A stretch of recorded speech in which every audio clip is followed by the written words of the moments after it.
Oh, wow. Hi. We're live. It Yeah. worked. Each and every time I feel a little bit surprised and unsure about what's going to happen because, technology, sometimes it works with us, sometimes it does not. So we are live and I am really excited to be here.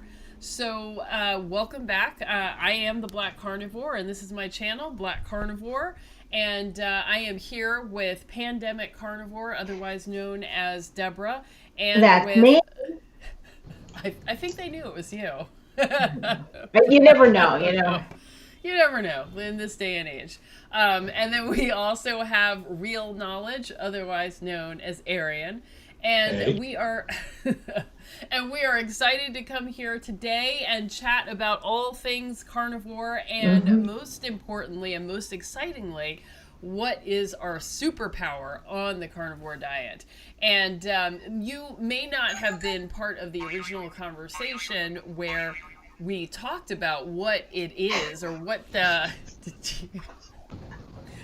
What's with the sound effects, What 8 is that? What is that? What do you? Somebody on WhatsApp is Mm. messaging me, and I think That's a that special person. person. Right. I think they know who they are, and that they should stop messaging me right now because I'm live. Oh, okay, so back to my intro. Where was I going? Superpowers. Superpowers. Yes, Right. yes. So today we are talking about what is our superpowers.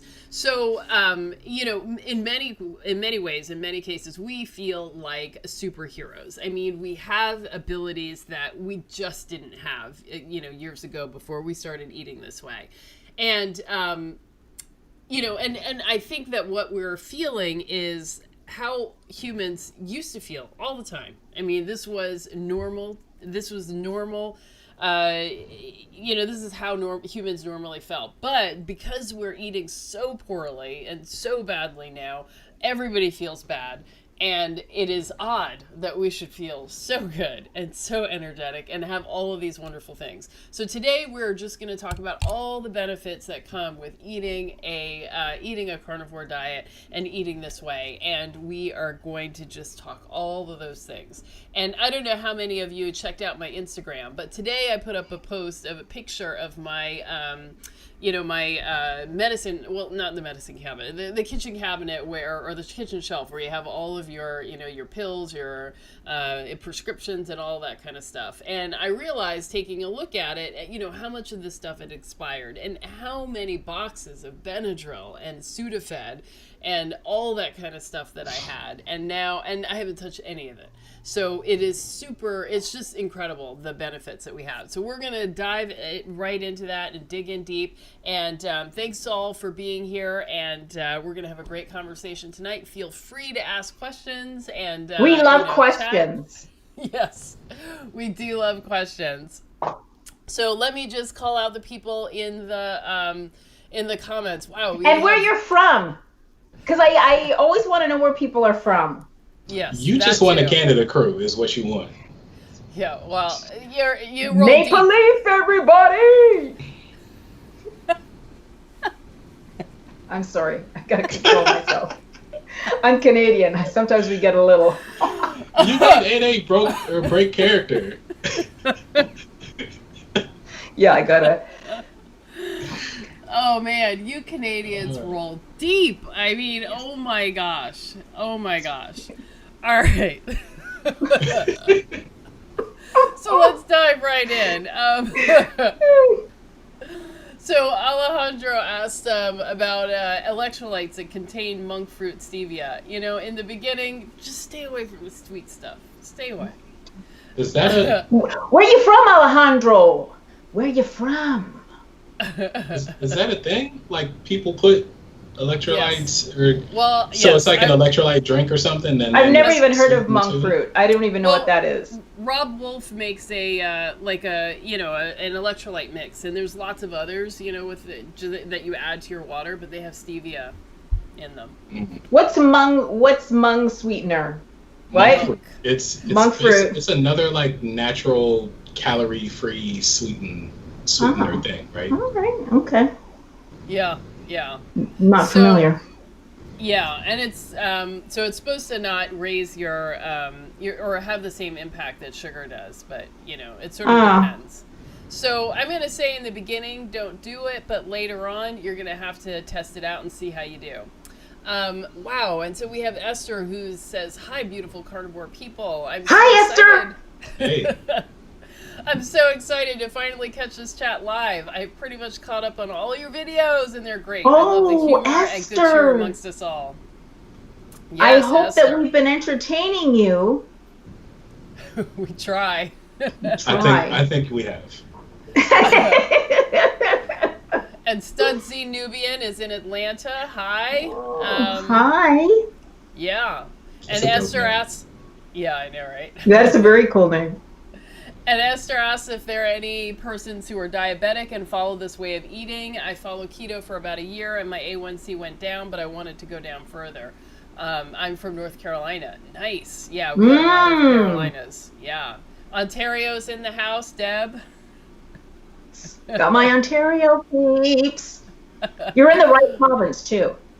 No offense, anybody else in Canada.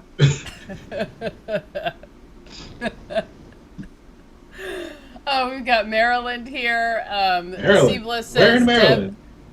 Yeah, Seabliss. Seabliss says Deb is all hyped up off of meat and whatnot. Yeah. That's right. Yeah. Yeah. That's right. Yeah. This is one of the superpowers. Yeah. So Esther says my electrolyte mix has stevia and it was made by Dr. Berg. Yeah. So, you just gotta see. You gotta see. But I drink a lot of electrolytes, so if I'm having that much throughout a day, it's gonna be a problem having all that stevia. Yeah. So Why do they sweeten it? I don't understand. people like sweet drinks. But no. Yeah. Yeah. Yeah, it's No. so funny. When I think about it, all the stuff that sells really well is sweet. Right. Hmm. Like I don't understand why unless you're just making it for any old body who just needs electrolytes. But if you're making it specifically for keto or carnivore people, why are you sweetening the drink? That's a really good question, Arien. So some people can still manage sweet and it doesn't send them, into a lot of cravings and they can still handle it. And those are the people who use stevia. And that's a superpower right there. The diplomat. Oh, yeah. Yeah, because I'm definitely like, I mean, if you're going to do sweet stuff, then just do it. But and not just do it like just eat sugar, but go ahead and have your artificial sweeteners and stuff. But I'm surprised that so many people seem to be making electrolyte drinks and supplements that have sweeteners too, as opposed to just a plain electrolyte drink that has no chance of aggravating people's sugar addiction. Yeah. Yeah. So Something to think about. Yeah. Right. Yeah. Right. So different people are at different places in their journey. For some people, having that sweet just in a coffee or just in one beverage or, occasional stuff, it's okay, but not for everybody. So you got to know who you are. Are you a moderator or are you an abstainer? So that's what I would say.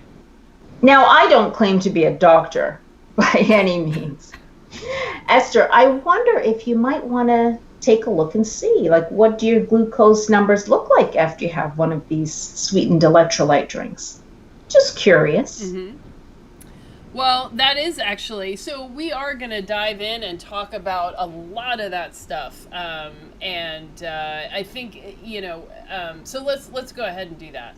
I will just say one thing, I was curious about how I responded to artificial sweeteners, and I did like Dentine Fire gum. It's sugarless chewing gum, but has that sweet taste. And so one time I tested my blood sugar, and I think it was 83 before I had the gum, and then I had 4 pieces of gum, and a while later it was 110. So I was pretty stunned at how much of a response there was to artificial sweetener, gum, sugarless gum. That's supposed to be nothing. But, it's, You got to test. You just got to look and you got to test. So let me start out by just giving you a little background. So, we're pulling ourselves together. We have a Facebook group where people are communicating and chatting, and we are, sort of clarifying for ourselves, like, where we stand and what is our dietary approach. So I have put together here, if you can see. So, our goal is to help people lose weight and get healthy following a whole foods, meat-based diet. So, part of this, the reason we're doing this, of course, is that in the Black community, the challenges that we typically face are diabetes, heart disease, hypertension, stroke, and cancer. And all of these are caused by deranged metabolism. So that means that the key to getting healthy is to actually change our diet and reverse those metabolic problems. And studies have shown, repeatedly, that a ketogenic diet can reverse diabetes, lower blood pressure, and improve most health markers that we are care about and that, doctors are always looking at. And so in our group, the traditional biological definition of a hypercarnivore is any animal that eats 70% or more of their diet from animal products. So by that definition, anyone following, anyone from like a strict carnivore all the way to a whole foods keto diet are all in the carnivore family. So that's who we welcome in our group. And so for ease of conversation, we've actually defined ourselves as strict, moderate, or relaxed carnivores. And I'm going to show you the chart that we use to kind of define ourselves there. And, we, some of us, are strict all day long, every day. And some of us, are strict on most days and then more relaxed on other days. Sometimes we move from meal to meal or day to day. So, all of that in the long run depends on you. You kind of have to see how you feel and what, how good you want to feel and what you care about. So, but that's kind of the basis or the approach that we're taking. So, let's see. So if you can see here where we talk about, this definition. So strict is, strictly from the animal kingdom plus a little coffee and herbs and spices. Moderate, we add in dairy and like occasional avocados and olives and that sort of thing. And then relax, that's when, you bring in also artificial sweeteners and some amount of vegetables in a day. But, that's who's part of the carnivore family, and that's what we think is like the best approach, and that's what's going to help you turn around those diseases that we talked about. And this is actually why I actually put together this 14-day challenge to help people get into ketosis and start this process of really, making this a lifestyle, not just, a short-term thing that you do every couple of days. But you can see, metabolic syndrome, these are the things that we're talking about that are the problem. Abdominal obesity, high blood pressure, high triglycerides, low HDL, and high blood sugar. 3 out of 5 of those means that you have metabolic syndrome. And studies have shown that, the metabolic syndrome increases your risk for diabetes, heart disease, cancer, and death. And, further to that, those diseases, you can actually reverse some of those by going on a ketogenic diet and, starting to lower the blood pressure and the blood sugar and so on. So, really our chance to save our lives, to stop, these massive diseases that are really killing us at epidemic rates is to just get into ketosis and stay there. So this is what we're trying to do, and this is why we talk about this stuff, and we are going to talk today about all the benefits that we have seen. So that was a lot of background there, and now let's dive into the fun part. So can we say where we are on that chart of the 3 different kinds of carnivore? All right, so I'll start since it's my idea. I think now, I wish I had it up again, but I'm pretty sure strict was I'll put it like up meat again. and then like spices and coffee, right? Like, was dairy even included in strict? No. Okay, so then I'm never strict. I may be strict for like a day or two at a time, but most of the time I'm at least having, oh, well, if you say no dairy, that's no heavy cream too. Okay, so I'm never strict because I'm always at least having heavy cream in my coffee. Uh-huh. And then sometimes I'll have cheese or Greek yogurt. Not all the time though. But then I have pretty much about one meal a week with my parents that is a relaxed meal. And that's just regular, whatever they cook, I eat. And that includes the vegetables and the carbs. Except I never liked cornbread a whole lot in the first place, and I especially skip it now. So Studies Nubian says, today I had the urge for a Caesar salad with salmon, and yes, I ate it. Not a problem. Yep. Yep. Why is that funny? Croutons. Croutons. What, are we just hating on croutons now? Yes. I mean, I don't like them either, but I'm hidden behind the thing there, so you can't even see my reaction. I see your reaction though, so I know. See, I could have gotten away with it. I've not once had the urge for like a craving for salad. That's interesting. Never happened. Not once in my life, even when I was eating salads all the time. It was always other stuff in the salad. Like I would crave the cheese or the nuts dressing or something. It was, for me, it was nuts or the cheese. That's what I would crave in the salad. Mm-hmm. And apples. I had to say that for you, Arien. I had to say that for you. Well, I can't. you and those apples. Apples are actually probably decent in salad, though. Waldorf salad? It's a Waldorf, I think. Oh, yeah. Oh. Well, I always liked Caesar salad dressing, so I did crave, salad.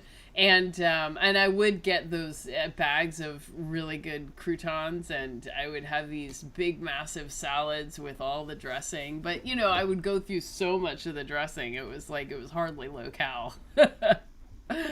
Yeah. I remember having salads when I would count calories, having salads with no dressing, no fat, nothing. Mm-hmm. Yeah. Because I was being good. Yeah. I used to do that.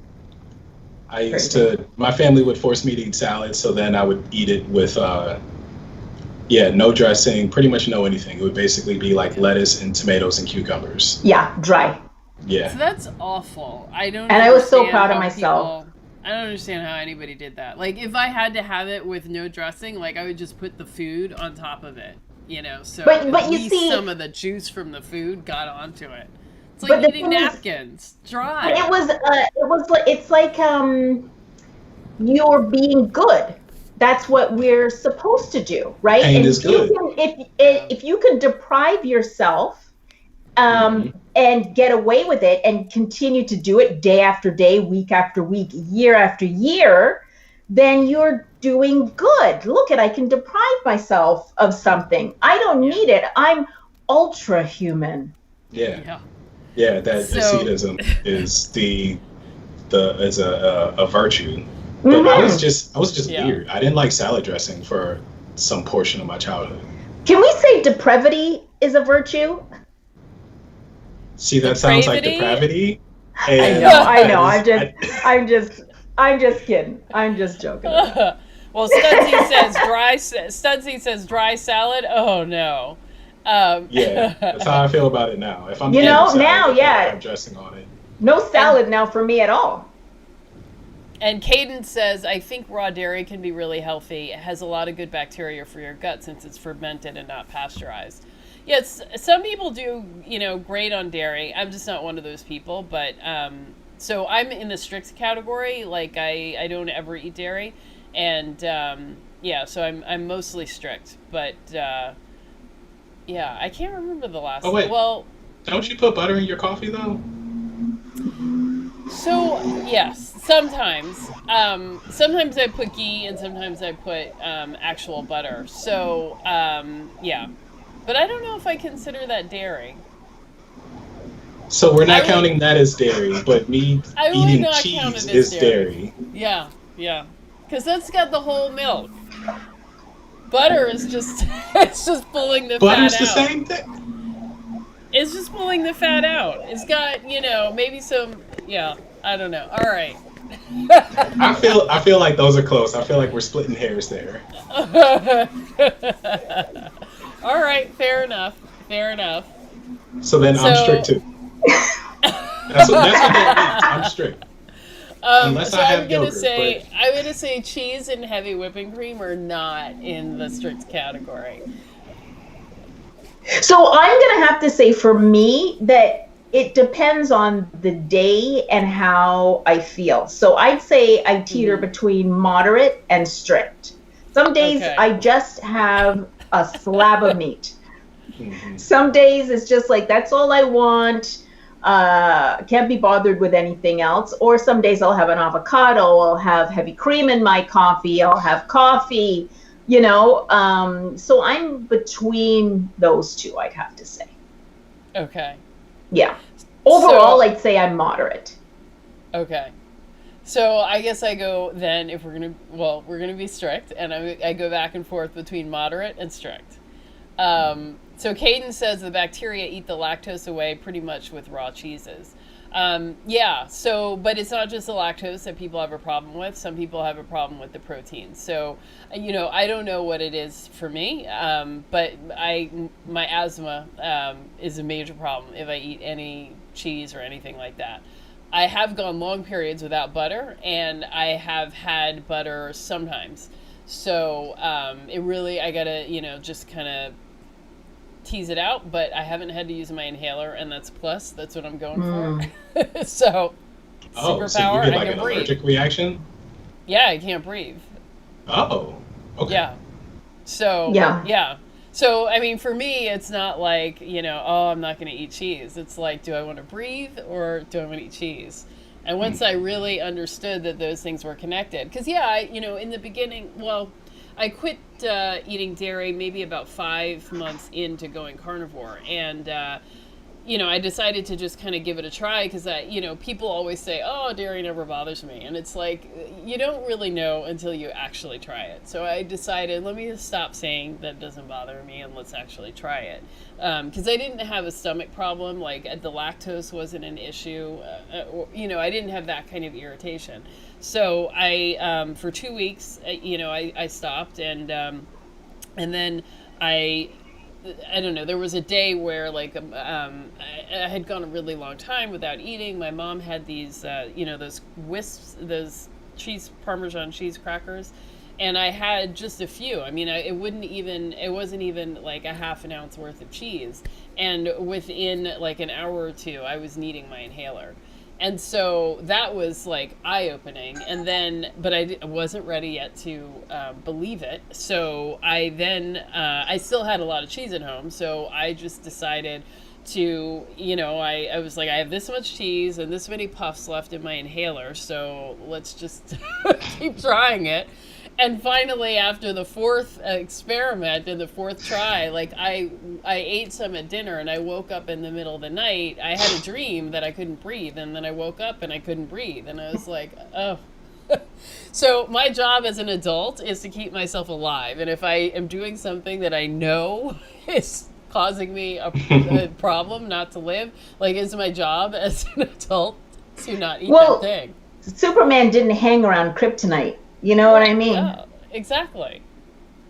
That's your kryptonite. Yeah. So that's when I stopped completely, and I don't ever eat, So butter was a thing. So I went many months without having it. Then I started making ghee, and it was like, okay, this is okay. So sometimes I do have like the whole butter, and I seem to be okay. I wanted me to have that flexibility because, like, if I go someplace and I need more fat, like, and that's all there is, like, I need to have that option. But yeah, so there you go. You know what my kryptonite is? What is it? Nuts. So you have an allergic reaction, or you just can't? No, I cannot stop eating nuts. I had started a job. This was a number of years ago. And I was paleo. I could have some nuts here and there. And at the job, I went into the refrigerator, and there was this big thing of almond butter. And I was like, oh. By the end of my contract, I'd been there for a year. I had eaten me alone ate the whole tub of almond butter. Was this thing actually like this tall? It was like this. I can't see your bottom hand. Okay, so it's like as tall as your head. It's tall. I ate the whole thing of almond butter, macadamia nut, like you name the nut, and I couldn't stop. I couldn't stop eating, and this was just at work. Yeah. Wait until I got home. Well, and I had another jug of nuts. That's my kryptonite. I used to keep peanut butter at my desk, and it was just so easy to reach a spoon in there and get, I mean, it's a teaspoon, but you're pulling out like 3 teaspoons worth at a time and just eat it by itself. And then they make flavored peanut butter now and almond butter and stuff. It's awful. And the stuff I would tell myself, oh, look at all the protein I'm getting. Mm-hmm. Yeah. How about a steak? Pay no attention to that sugar. No, yeah. Right? Well, for me, it was cashews, because those have the most carbs of all the nuts, and so they really have that sweet taste. So when I was looking for something sweet, I would have cashews. But then, I'd heard about, I saw that video that somebody posted today in the Facebook group about how terrible like the processing and the collection of cashews are for the women who actually do that work. And it was actually I vaguely heard about something like that but did not know, and now seeing it I'm like, oh, I can't believe I contributed to this, and so I feel really bad. So cashews especially. I mean, almonds too are really bad on the environment. They draw so much water. A lot of these foods that we think are so healthy are really, really damaging. Now, what about the bees? What about the bees for these almonds and these Cheerios? What? What about the bees? The bees? Yeah. I think we might be going back to a previous conversation about the bees who are busy working away, trying to pollinate for these almonds that we must have. These poor bees working for the honey for the Cheerios. That's what they do. You act like there's some slave owner with like a whip. Like no, it's sad. The bees are so valued, and the bees are dying. We're losing the bees, and we're making the bees work for our almonds, which we don't really need. There is logic in there, Arien. There is. I'm not sure that it's true though, but it is. Well, let's get back to the chat, because there are a lot of questions in the chat. Are you on this side, Arien? So I can look at you. The other side. Yeah. Arien, I'm telling you. Okay. I used to make trail mix on my own. I caught my dad doing it, and then I picked up on it. So it would be huge pile of nuts, and I would get the deluxe mix nuts because those are better because it doesn't have peanuts in them or as many peanuts. And even with that, I still needed some sugar with it, so I would put craisins in there. And I would try to get craisins that didn't have sugar added, but if you go to a grocery store, that's damn near impossible unless you're like in a high-end grocery store. Yeah. And it was easy to tear through. I probably was buying 2 of the cans that are about that big, about that tall of mixed nuts weekly. Is this your kryptonite? I had many kryptonites, and this was one of them. Yeah, I have to admit, I have a lot of kryptonites. Yeah, like mixed nuts with it's craisins. Not just nuts. awful. I could eat those all day and still be hungry for a meal right after. Well, let me jump in. Studsy says, I threw my coffee in the trash. I can't drink it without sugar, so I'm trying to quit. Let me give you a little heads up. If you're getting a caffeine headache, take some L-tyrosine. That will really help, and it will, you'll get through it in a couple of days. So there you go. Yeah, just tough that out. Drink that coffee. Yeah.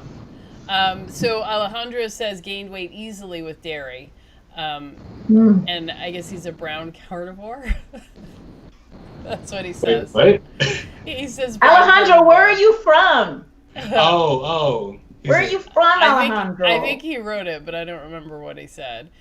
He also asked about raw honey. So again, I know that there's a thing now in the carnivore community. There's a lot of people that are starting to experiment. Still sugar. Yeah, there's a lot of people who are starting to experiment with these things, with fruit, with raw honey.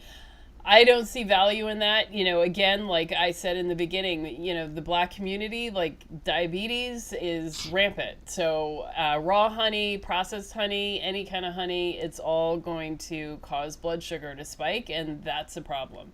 So, I just have to say, I'm just going to have to say this again, that if we were climbing into trees and we were getting in there with the bees and we were fighting off the bees and getting that honey, might be something different compared to what we do now. We're not supposed to have honey. I don't think we're supposed to have honey. Right, especially on a regular basis. Every once in a while you get some honey that probably happened in nature before agriculture and stuff. But listen, I don't need honey that bad. Yeah, our bodies are not built to be taking in sugar all the time. I don't think so, because I'm not willing to get up in there with the bees. Well, for that I do honey, have to say, I punching bees.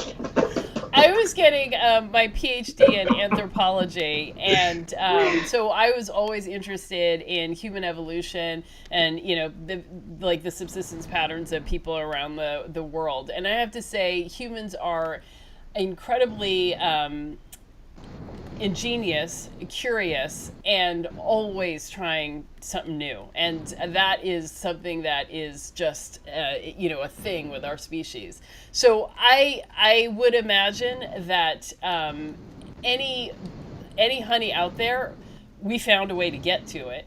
It was not probably was not an all the time thing, but we found a way to get to it. And so it was a great thing when we had it, and otherwise, and then it was gone. And then it was gone. And then you went months or years without any honey. Yeah. So our environment is really the challenge for us, I think. It's, it's not a terrible thing to have these things once in a blue moon, but now that it's, available all the time, everywhere, at any time of day, it's, our biology isn't set up to deal with that. Our biology is to get while the getting's good, but now the getting's good all the time, and we've got to moderate that ourselves, and that's what's so hard. I hate that word moderation. I do too. I don't like that word. Well, I feel like the road to hell is paved with the word with moderation. Yes. Yeah. Yes, yeah. Arien. Yes. Yeah. No, we're gonna, this thing we know is bad for us, but as long as we have just this amount and not that amount, we'll be okay. But if you know it's bad, just try to minimize it, period. Instead of, I did that. I talk about this in our group calls and everything. I was the guy, my other kryptonite is alcohol. So that's what I did. I said, I'm not supposed to, so carbs are bad, but I'm keto. So, but I like drinking. So I won't drink beer, I'll drink straight whiskey or whiskey with water. And you can do that and still be in ketosis and still basically get fat adapted, but my body feels a ton better since I dropped it pretty much completely.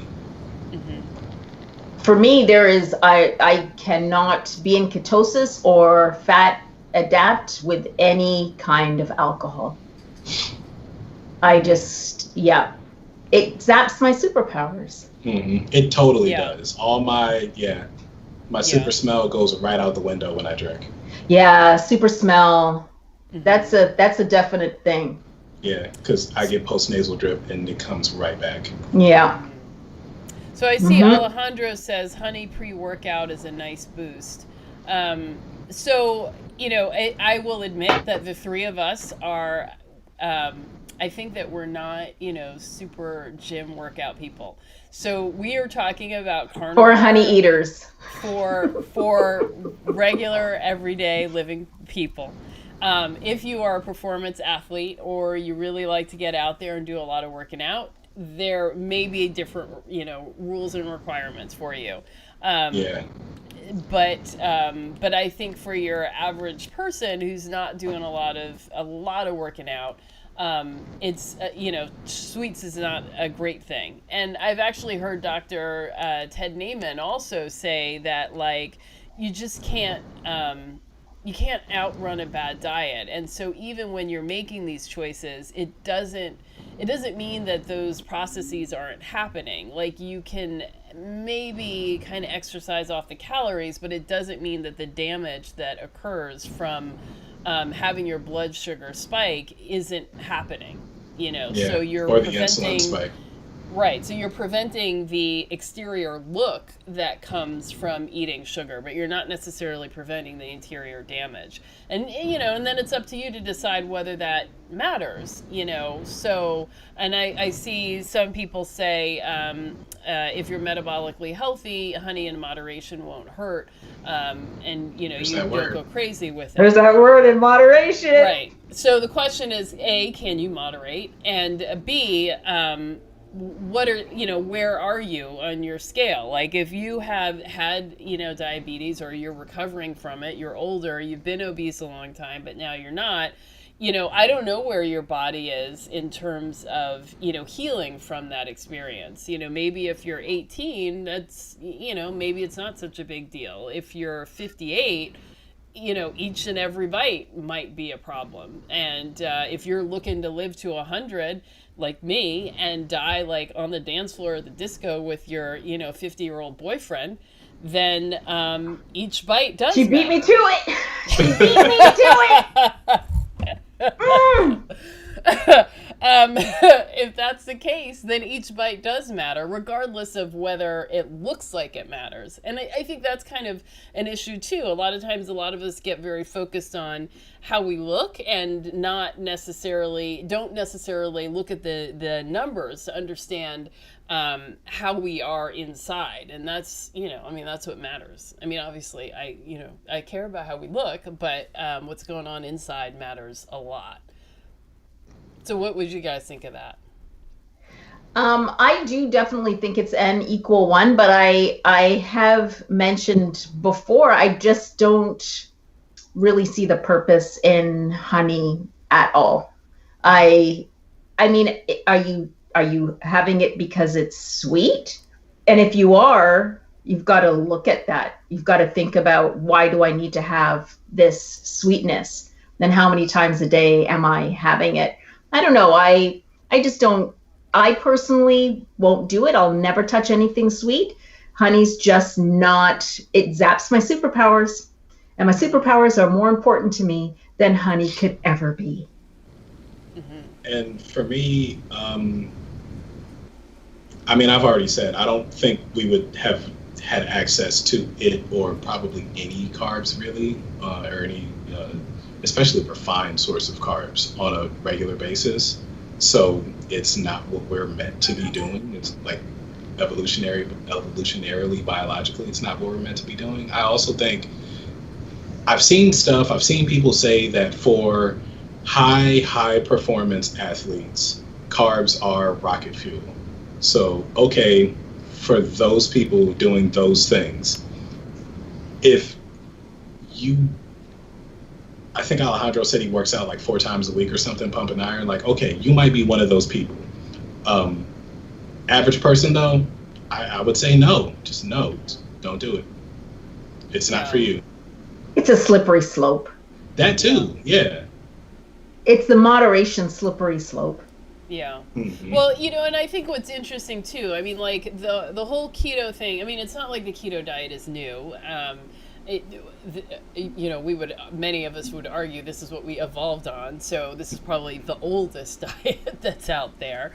But at the same time, there's not a lot of research. There's not a lot of, and we didn't grow up this way. So a lot of the things and problems and issues that people have would have been answered had we grown up in a society where people ate this way, and you would just know these things. But we're kind of like all just sort of figuring it out ourselves. And, and that was, and that's actually been a lot of the problem. So I see C. Bliss said, if I was a Zach Bitter or something, I'd have it. Yeah. So I think Zach Bitter is that endurance athlete. Didn't he run like the 100-mile ultra marathons? Marathon? Yeah.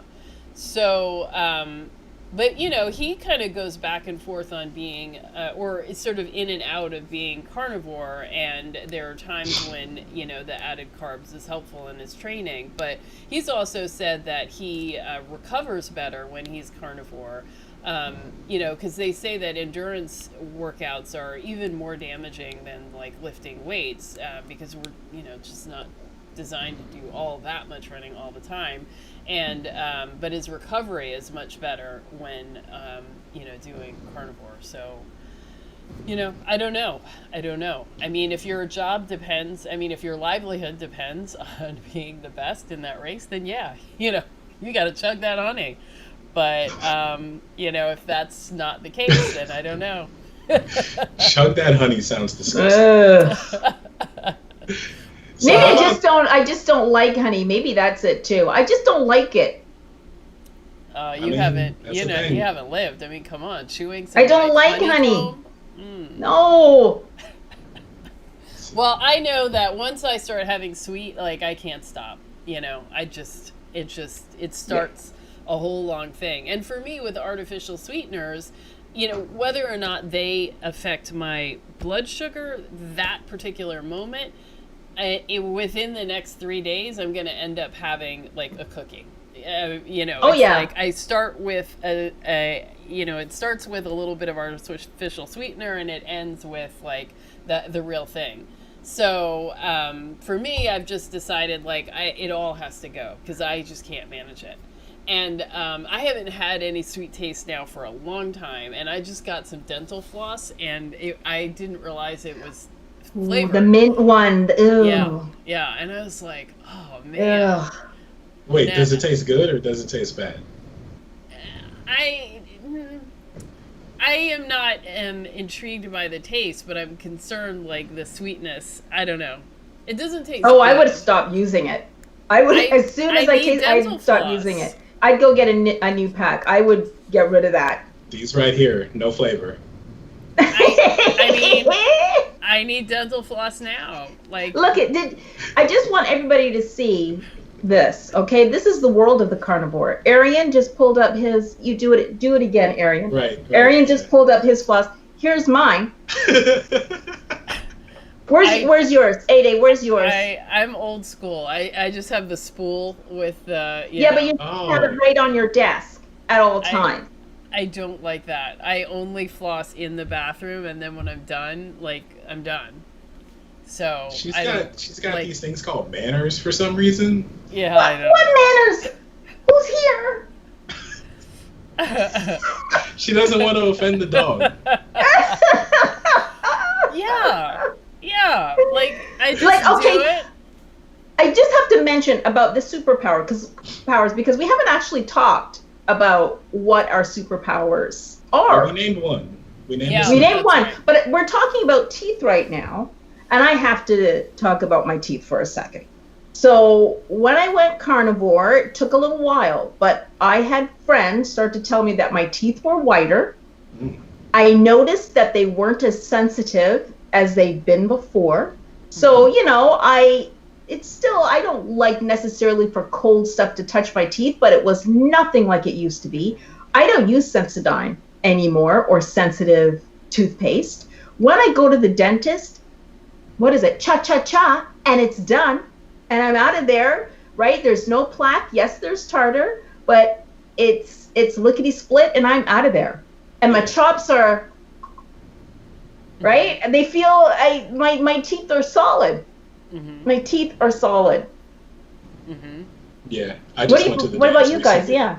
And I asked him, did he find anything? Because he was already starting to walk out the room after the exam. I was like, so am I good? And he said, oh, yeah, everything's perfect. Mm-hmm. Yeah.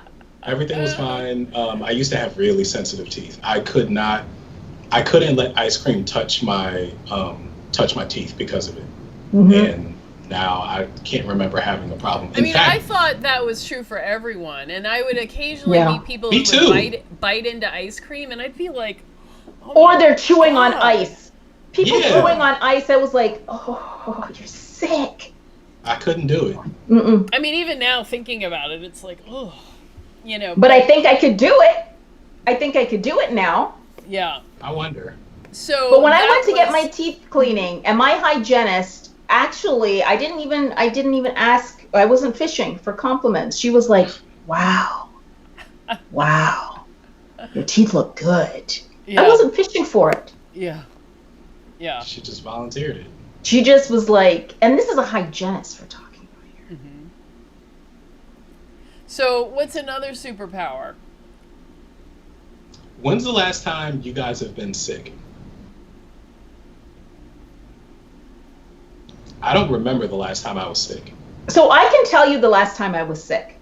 So the last time I felt physically ill, I'd say it was maybe 3 months ago. So I called into work. I called in sick. I then I was just like, went to get myself a coffee. As I was walking there, I was like, oh, wow, yeah, I'm really sick. I don't feel good. Got the coffee, and on the way back, as I was walking back, I was like, I was better. So you just needed coffee. No, I didn't sip the coffee. I didn't sip the coffee. I did not sip the coffee. You just needed whatever. It's okay. Coffee is your power suit. And that has never happened to me before, where I actually physically started to feel sick, and then something happened, and I was fine. Mm-hmm. Yeah. Yeah. I definitely notice, like, sometimes I'll go to town on, like, pork rinds or bacon or chicken, and I definitely am more inflamed, and my nose runs, and I'm more like sneezy and itchy. I think I have like a lot of allergies and responses to like food, but I always know it's the food. It's not like I'm coming down with a cold, and I can always attribute it to eating something that doesn't agree with me. Yeah. Okay. So, but yeah. Other than that, I haven't had a cold since I started doing this. I've got a piece of wood right here, because there is still a part of me inside where I'm like, is this real? Well, knock wood. Yes. Honestly, there's a part of me that's kind of like, well, maybe it was always like this. No, it wasn't. But I'm not going to get cocky about it, about these superpowers. Yeah, I used to always, I was always going through something, and I got sinus infections all the time, and bronchitis all the time. And if I got a cold or something that like got into my chest, I mean, it would be like 2 months before I could breathe again. And, now in retrospect, I'm not even sure, like when people say they got a cold and say they're sick, I'm not even sure they're sick. Like a lot of times I think that again, that's an allergic response. And a lot of what was going on for me was the asthma and, my just rampant allergies to stuff. So if I look back, I think I probably wasn't sick all those times that I felt like I was sick. It was really like the food that I was eating just, relentlessly causing these reactions for me. But yeah, I mean, I was throughout every winter. I mean, there was just always something going on. Always like, having a hard time breathing, coughing, the sinus infections. It was terrible. I remember I haven't had to use my neti pot. Oh man, I used to Oh use yeah, that the thing neti all pot. the I used time. to always use it. I remember a few months ago, I was in line at the grocery store. This was before the C word. I was in Hmm. line at the grocery store, and there was this guy behind me sniffling and running and I was like, oh, you know that, oh, God. I was just like, oh my God, I'm gonna get sick. I'm gonna get sick. I didn't get sick. And Hmm. actually, I've come in contact with a lot of people who had colds before the C word, had colds, whatever. Hmm. I didn't get sick, knock Yeah. on wood. Hmm. I'm not, smooching with somebody with a cold, but I don't know. Mhm. Seasonal Yeah. allergies, that's another one too. So I Hmm. still have seasonal allergies, but nothing like I used to have. I'd Hmm. have Advair, I'd have Nasonex, I would have the Benadryl. I had all of these seasonal allergy medications, including prescriptions. I've even Hmm. had the seasonal allergy shots. I went through that. It still didn't work for me. Now I'll sneeze here and there. I might get a runny nose, itchy eyes, but it's nothing like it used to be. Wait, what are I feel these like mine are shots? gone. I had the allergy shots. So I think it was for 3 months. I would go in every week and my doctor would give me a shot over three months. There And were that was two supposed to series. last for a year? Life But you still had to use all that medication. And you're paying didn't a work. copay every time you go in for a shot. It's like the most expensive treatment. Oh, well, you're in Canada, Canada. It's all free. no, it's not all free. It's not all free.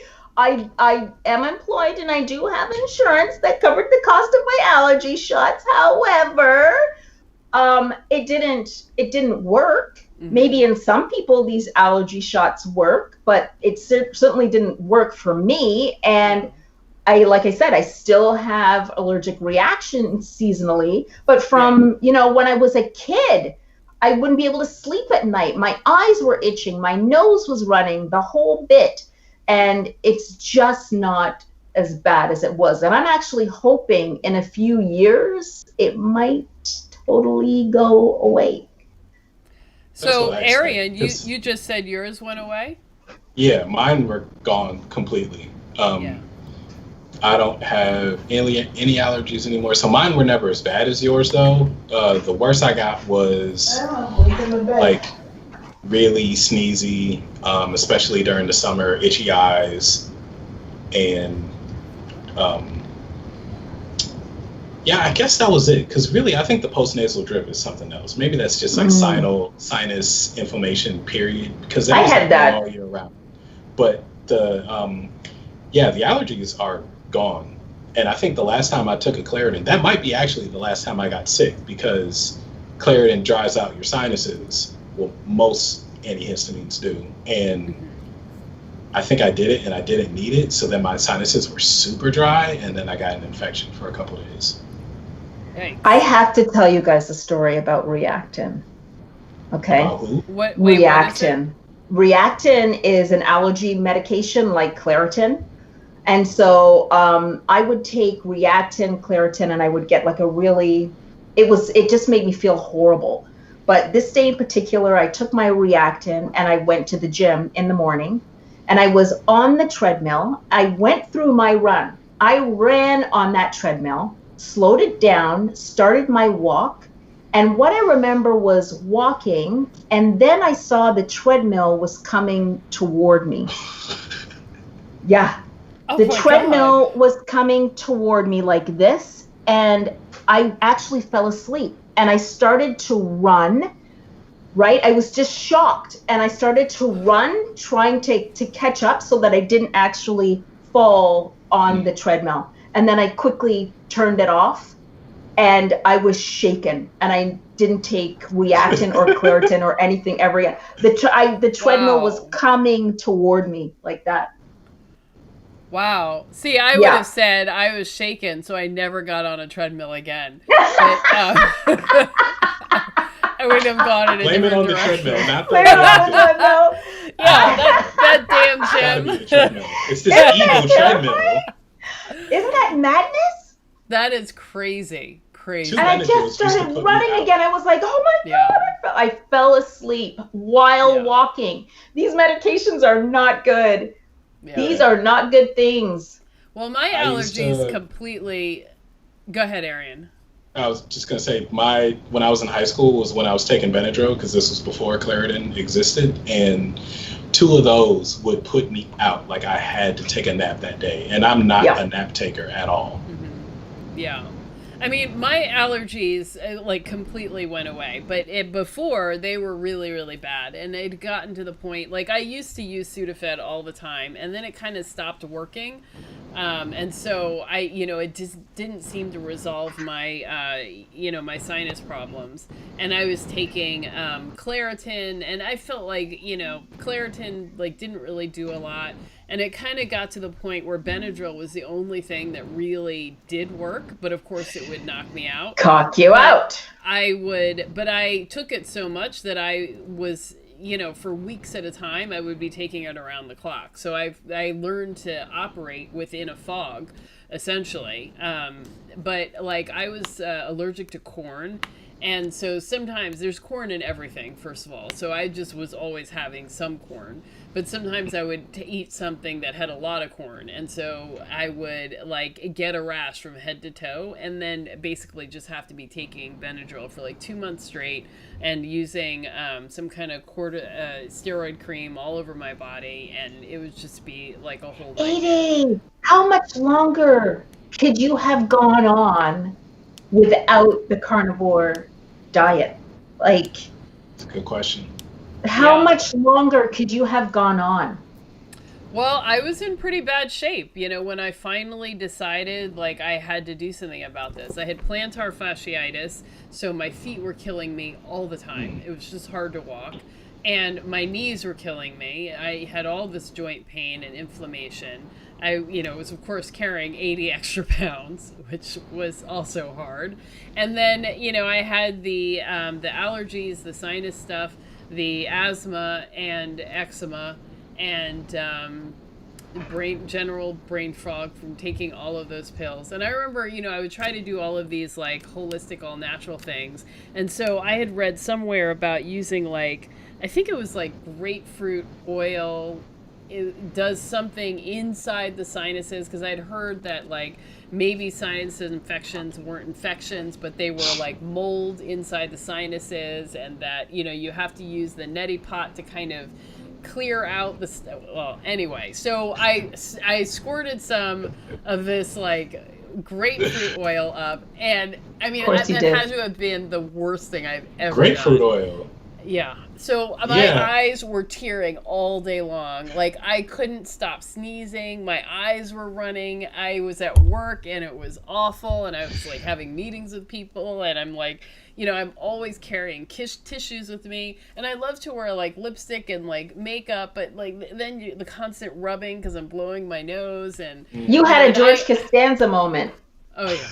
And I was one of those people that was like insistent on getting my quality tissues because, when you're constantly rubbing your nose, you need the tissues with the lotion in it because it's gonna rub your nose. I gotta tell you, this sad diet really sells a lot of stuff.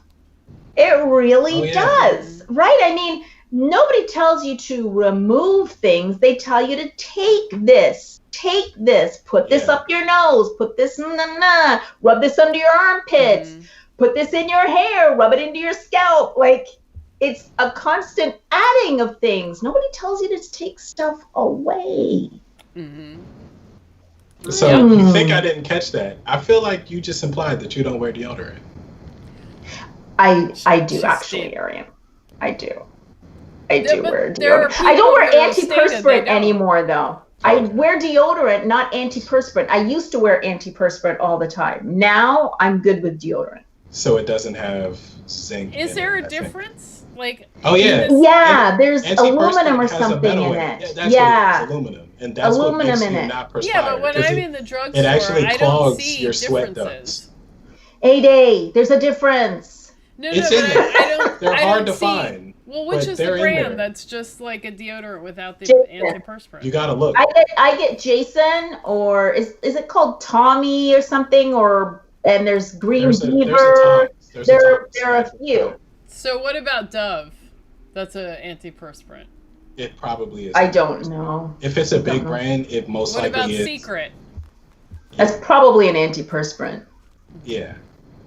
So Yeah. strong you can even skip a day.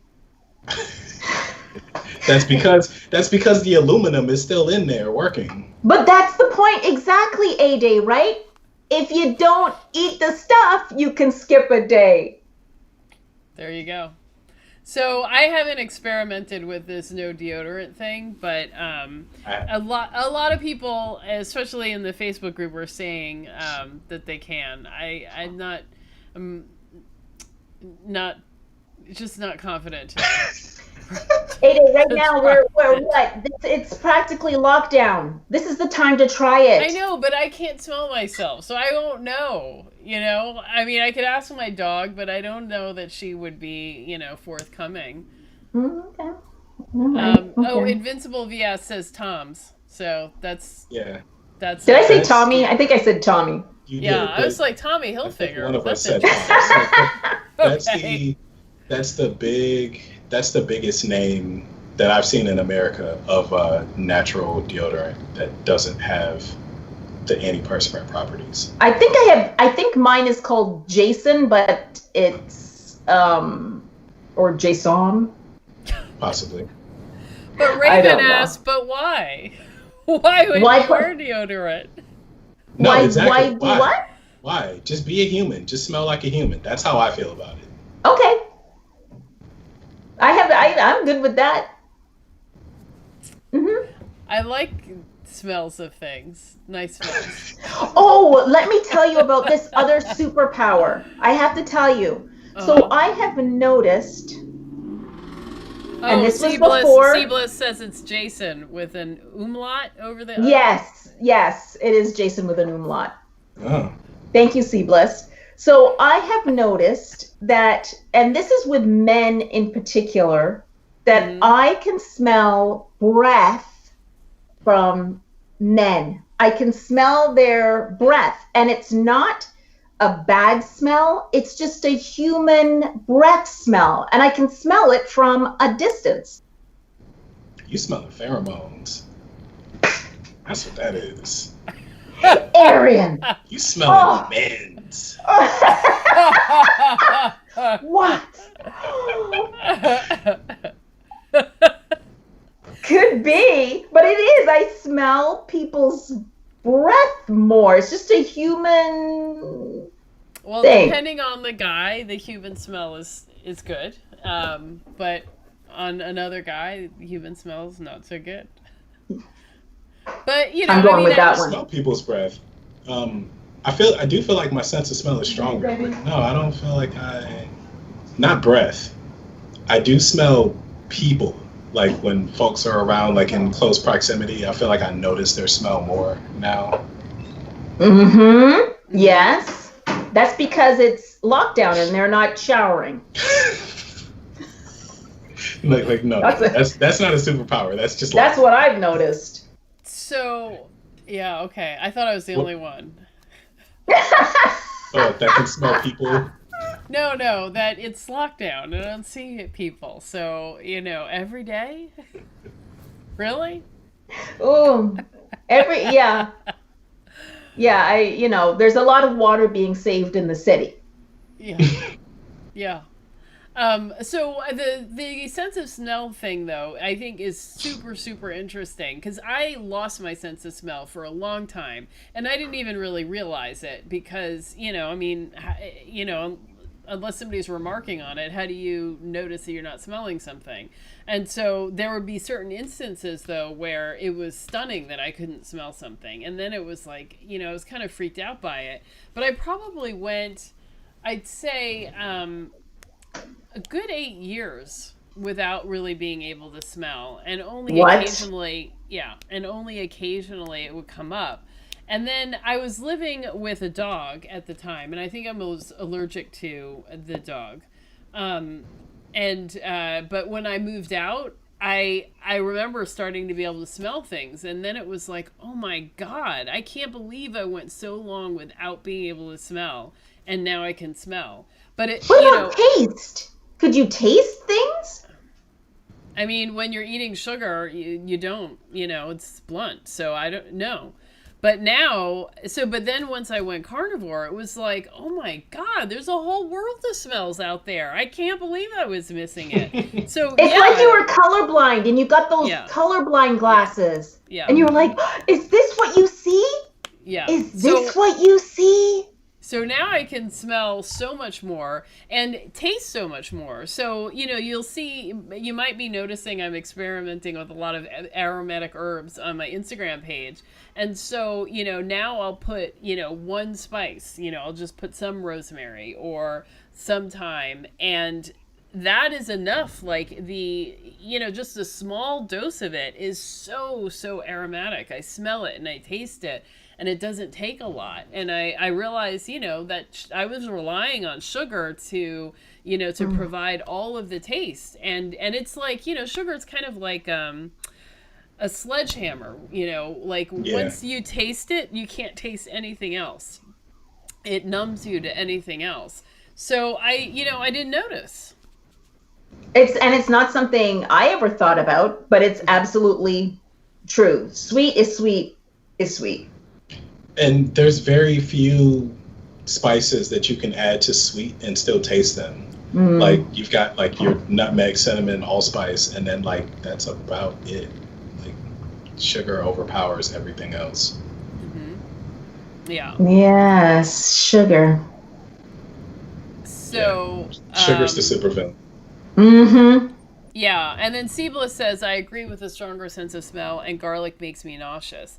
Now, that I would agree with. Once I went carnivore, I cannot tolerate garlic at all. I find it to be so bitter and acrid and just awful. And there's another spice. I feel for y'all. There's another spice, fenugreek, which I think smells incredible. And so I decided, let me put this will be great on, some beef. And I cooked with it, and it was awful. And I is that the licorice? Are you talking about fennel, tastes like licorice? That one? What? No. So fennel is the one that tastes like licorice. Fenugreek, it kind of smells like almost cinnamony or allspicey. It kind of is in that family. It smells incredible, tastes horrible. So I had to throw out the whole dish. I could not even bring myself to swallow one bite of it.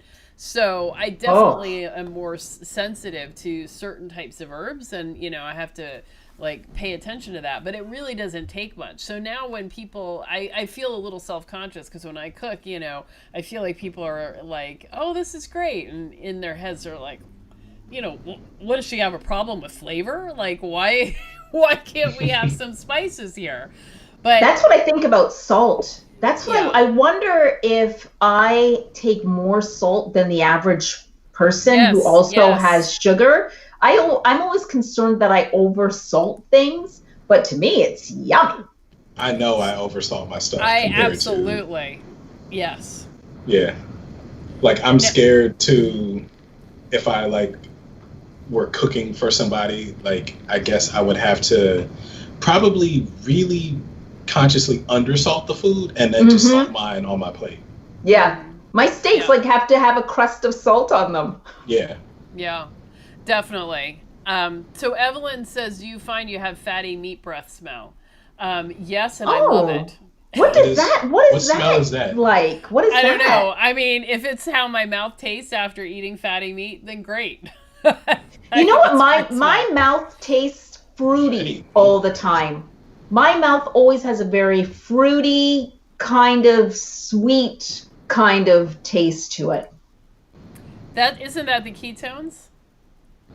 Could be. I don't know. But it's I always have a fruity taste. I think it's the ketones. Yeah. I don't know what this fatty meat breath is. I don't know what that is either. I'm curious for a description. I mean, I think my breath sometimes tastes like what I just ate, which is fatty meat. Okay. I mean, if we're talking about right after we ate, then yeah. But if it's 20 minutes or a half hour later, I don't feel like my breath tastes or smells like anything. I don't know. I think we'd have to talk to your girlfriend, get her opinion. Well, if I had one, but yeah. I don't know who's there. Okay. I don't know. But I guess the only time I've had that issue where you can tell what I ate after I ate is when I'm having indigestion. Oh, which I never have anymore, which I used to always have acid reflux. That went out the door with the Rolaids. I cannot believe I used to take Rolaids daily, all day.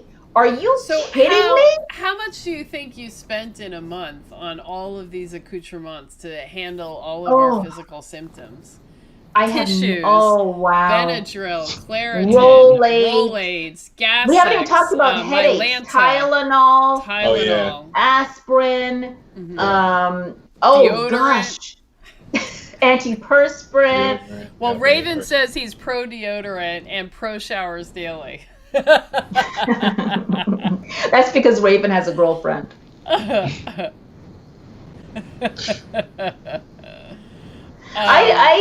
a really good question, though. We have to go back to the shopping list, right? Oh, Carnivore is so expensive. Is it really?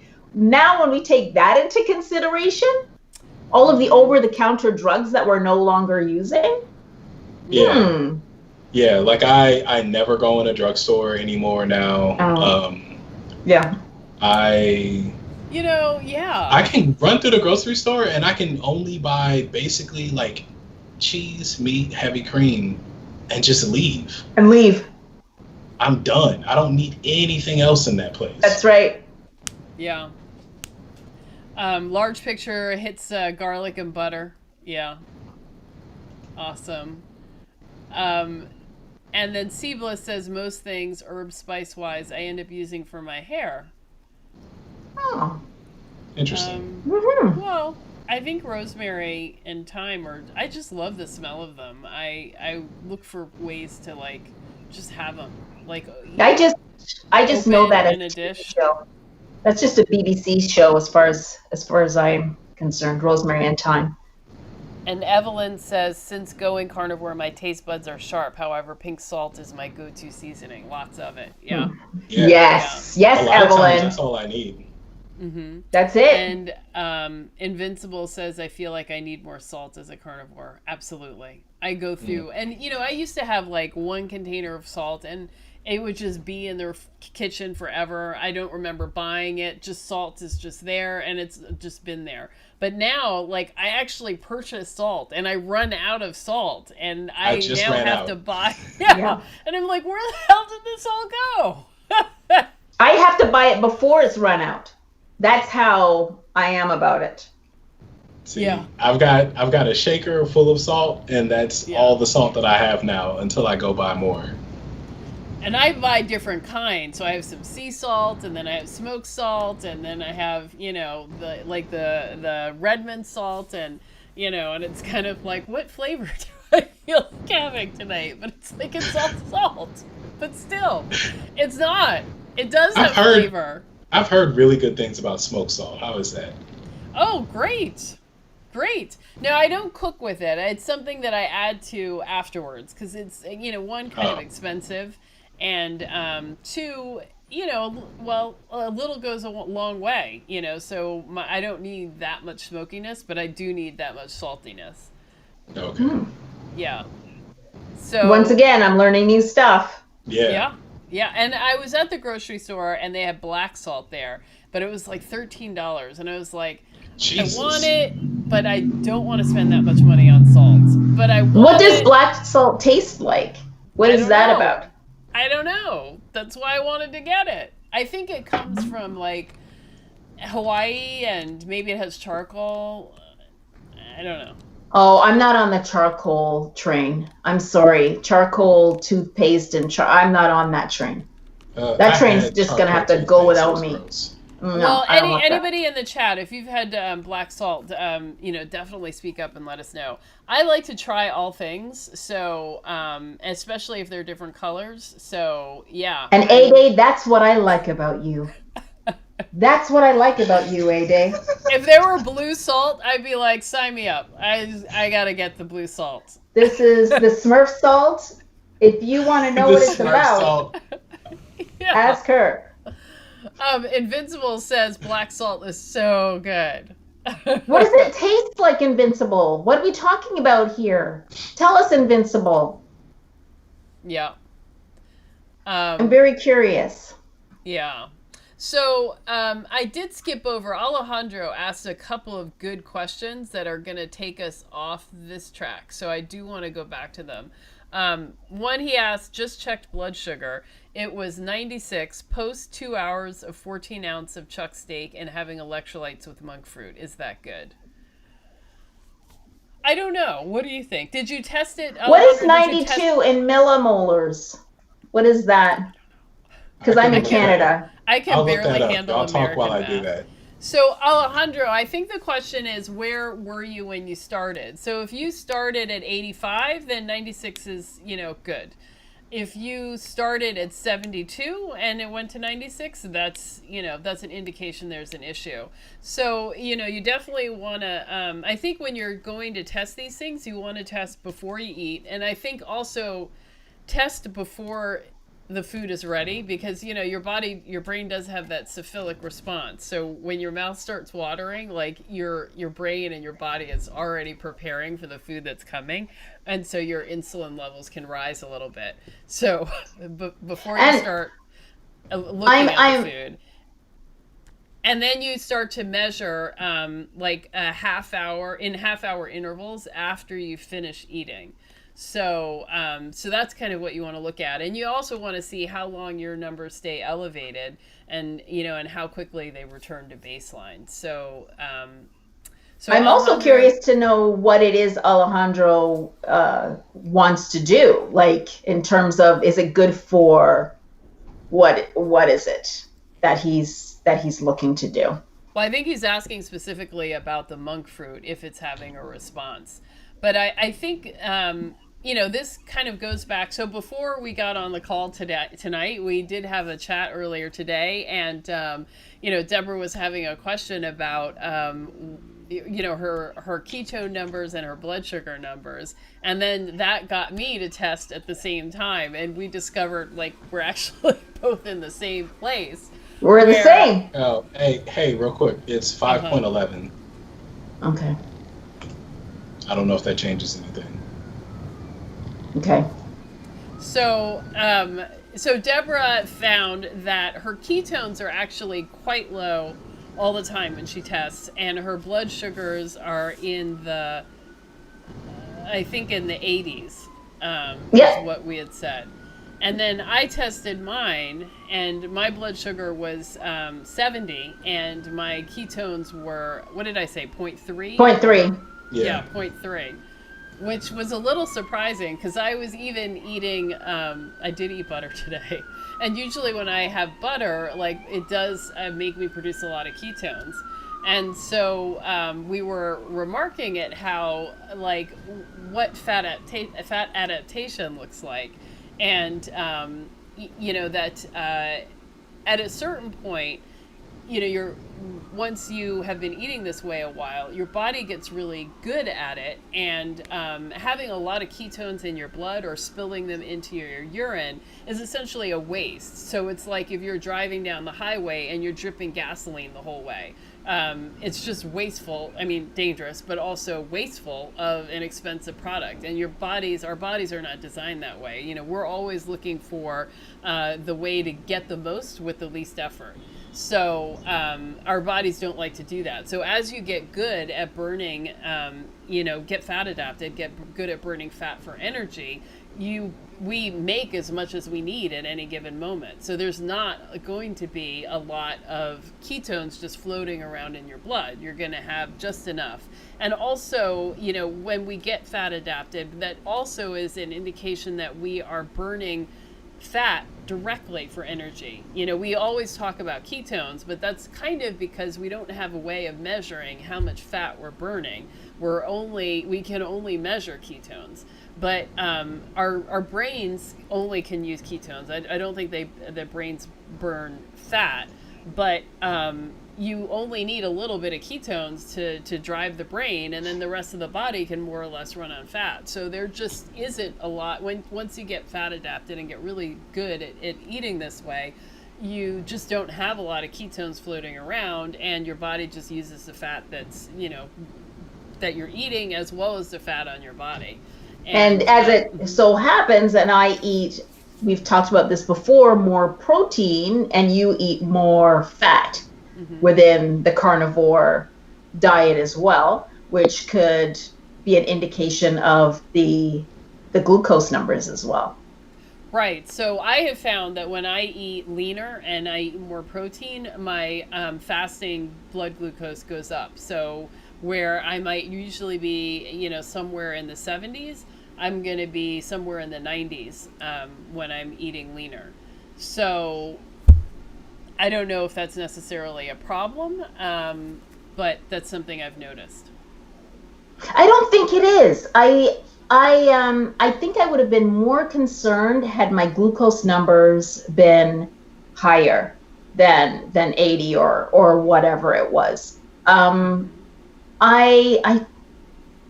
good and I feel good, but if I were feeling sluggish, or if I were having sugar cravings, or if I couldn't get out of bed, or if I was feeling brain fog, then I'd start to think, okay, maybe there's something wrong. But technically, looking at the GKI, I am not in ketosis, technically, according to the GKI. But I am fat adapted. Right. Wah, wah, wah, wah. Yeah. So, and this goes back to my point that this way of eating is, sort of new for our nation. So the things that we define, like, they're just we didn't have a lot of people that were fat adapted, and we're just getting into the range where you have many more people in that position. So we were taught one thing about ketones, but as you evolve in your journey and your body heals and resolves its problems, then you're in a new state, and we don't really have a lot of direction for what happens when we're in this state. So I think that's kind of what's going on. So there's something I want to add to that sick story. When I was sick and I went to get a coffee, and on my way back I felt better, I did take my ketones that morning, and my ketones were higher than usual that morning. Oh, yeah. So you have this thing. Like, I haven't heard that before, and I haven't had that experience, but you get headachy when your ketones get too high. Yeah, but my ketones were higher than usual. I don't know if that has something to do with feeling better on the walk back. I also, my other superpower, which I have to mention, is quick healing. I can recover really quickly from things. So the other day, I don't know how I got it, but I got this cut or something on my nose. I was walking past the mirror and I was like, what the heck is that? It was a cut. I didn't have time to think about it. I'd say maybe 2-3 hours later, I went back to look at it, and it was gone. Wow. It was gone. That's super fast. So wait, That you're like the cheerleader and hero. Yes, it went gone. I also smashed my elbow. I think I told you the story of when I smashed my elbow. Smashed it so hard that I went down to the ground, and I was rocking myself. I was like, oh gosh, that is gonna be bad tomorrow. That is gonna be bad. I woke up in the morning and I was like, okay, nothing. All right. So I was like, okay, you know what's going to happen tomorrow? That's when I'm going to feel the pain. Next day I was like, nothing. Nice. I bruised my bones and thought that they were going to take like months to feel good, because that's how it used to be. And it was like in a matter of probably less than a week or two. I forgot all What about the it. heck were you doing to bruise your bones? That is weird, Oh, Arien. I mean, I don't know. Guys are just, we're doing stuff. Like, Yeah, I that's just, strange. yeah. Brazilian Like you know how jiu-jitsu little or boys are something? just jumping off of ledges and stairs and stuff? Like, I'm not doing the exact same stuff, but shit happens sometimes. And I bruised my bones. yeah, and I really, honestly, I have no idea how I hurt my shin. I remember what shin it was. It was my right shin. And Ooh. I just, like, one day noticed, like, oh, this hurts. This hurts. And then it was gone. And then Like- it was gone. The same happened with mosquito bites. I had that too. So I recently got a couple of mosquito bites, and they, you know, because I always would swell up big, like blister when I got mosquito bites. It didn't quite blister, but it was itchy enough. And I was like, well, there's a scar. There's my scar for the summer. And within the week, it was gone and there was no scar. I scratched mine too much for that to happen. Yeah, I still No get summer scars. scar. No summer mosquito And bite I scar. get bitten like crazy. I mean, I think maybe I get bitten even more now from mosquitoes than before. So Oh, really? like that too. I function as everybody else's bug repellent. So when I'm around, nobody else gets bitten. It's all I used me. to get bitten a lot. I don't as much. Mm-hmm. So I don't know what the difference is, but I definitely feel like there have been a couple times where I tried to sit outside for like 20 minutes, and in that time got 2 or 3 mosquito bites and had to 2 run or back 3, like 20. Oh, I just got crazy bitten up in the last week, and so I'm just struggling. Oh. But I can't. Oh, no. in. Those New York mosquitoes. yeah, That's right. They've got backpacks on, Arien. yeah. Those mosquitoes.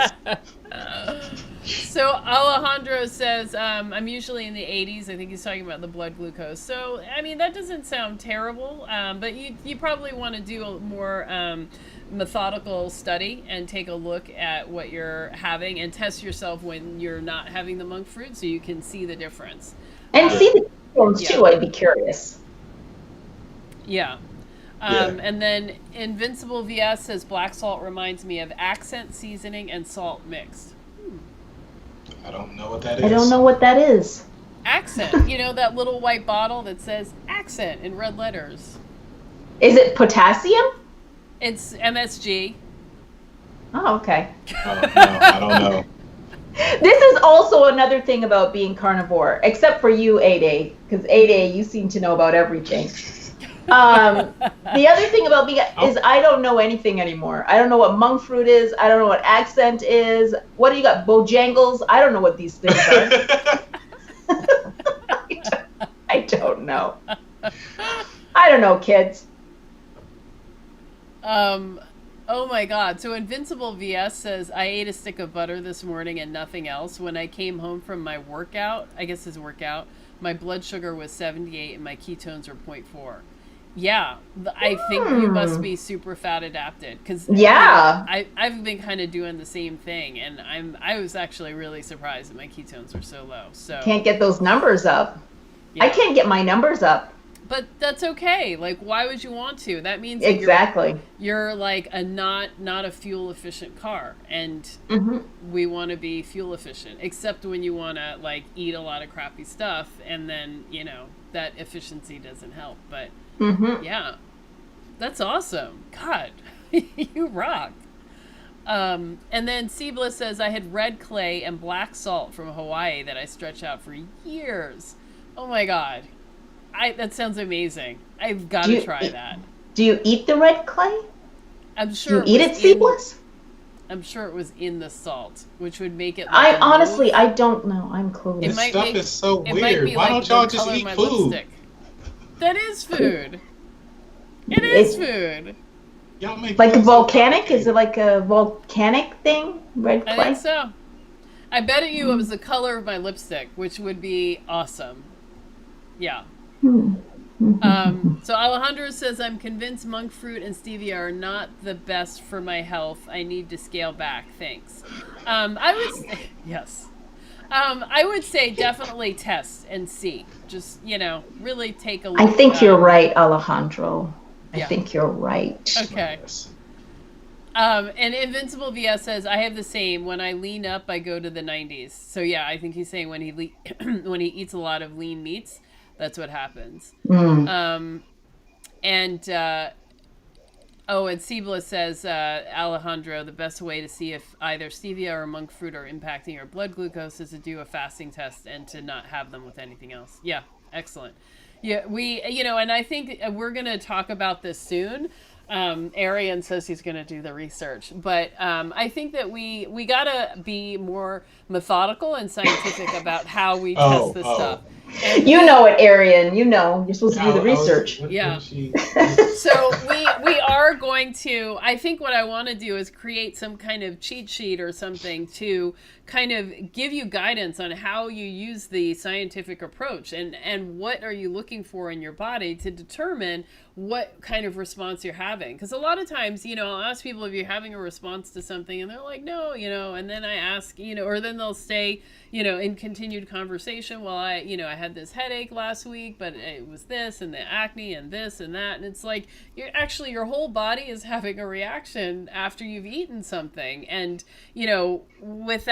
without asking these questions and sort of testing one by one, you wouldn't really know. You wouldn't be able to identify what the problem is. So we got to come at this with a little bit more science and really have a better sense of our response. And that way then we can decide, like when the birthday party comes up, okay, I am going to have this cake, but I'm also going to know that I'm going to get pimples this week. I'm going to have a terrible heartburn for several days, and I'm going to have diarrhea. But maybe it is worth it. If this is your 99-year-old grandmother who got up and made a cake, then yes, it is worth it. Maybe. But, but maybe it's not worth it. But you wouldn't know if you don't have that knowledge about yourself. So I see Deborah's like, it's not worth it. It's not worth it. It's never worth it. Grandma's not going to know the difference. Mm-hmm. If she's up and making a cake, she probably does.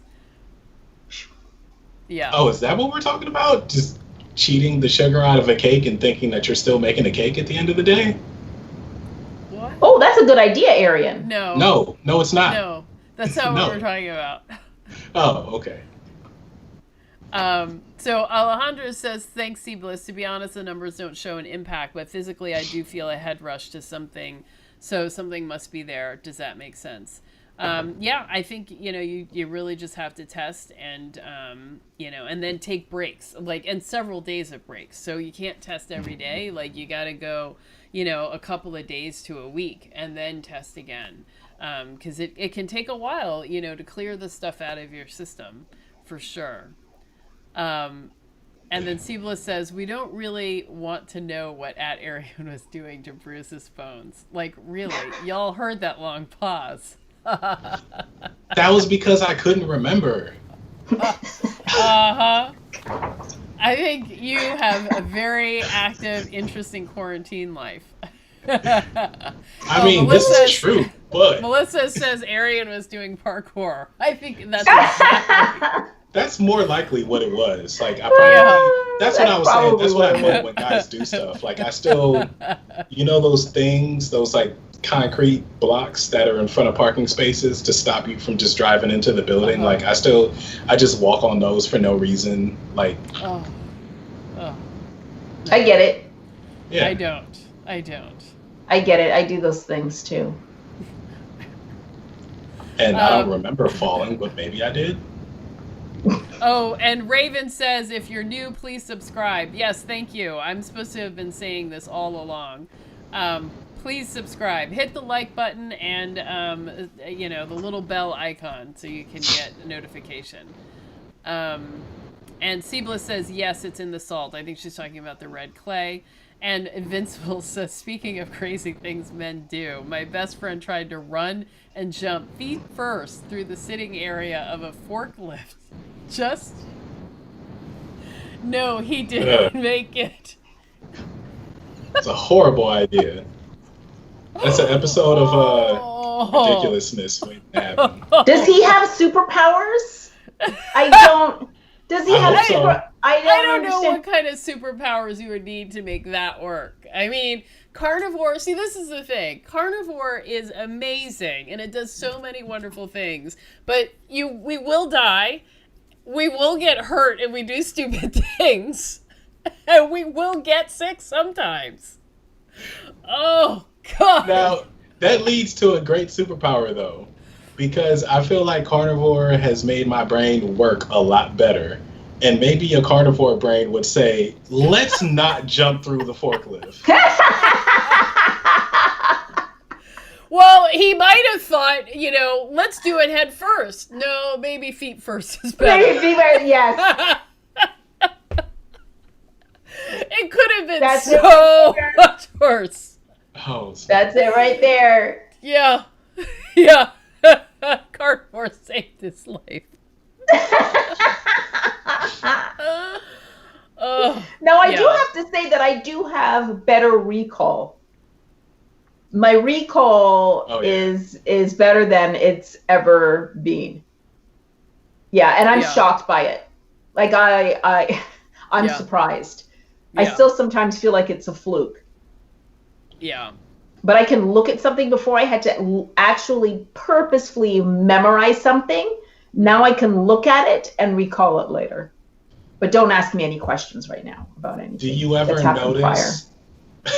Do you ever notice talking to people still eating sad, and you feel like, why is my brain working faster than yours? Yeah. Yeah. Yeah, it's weird.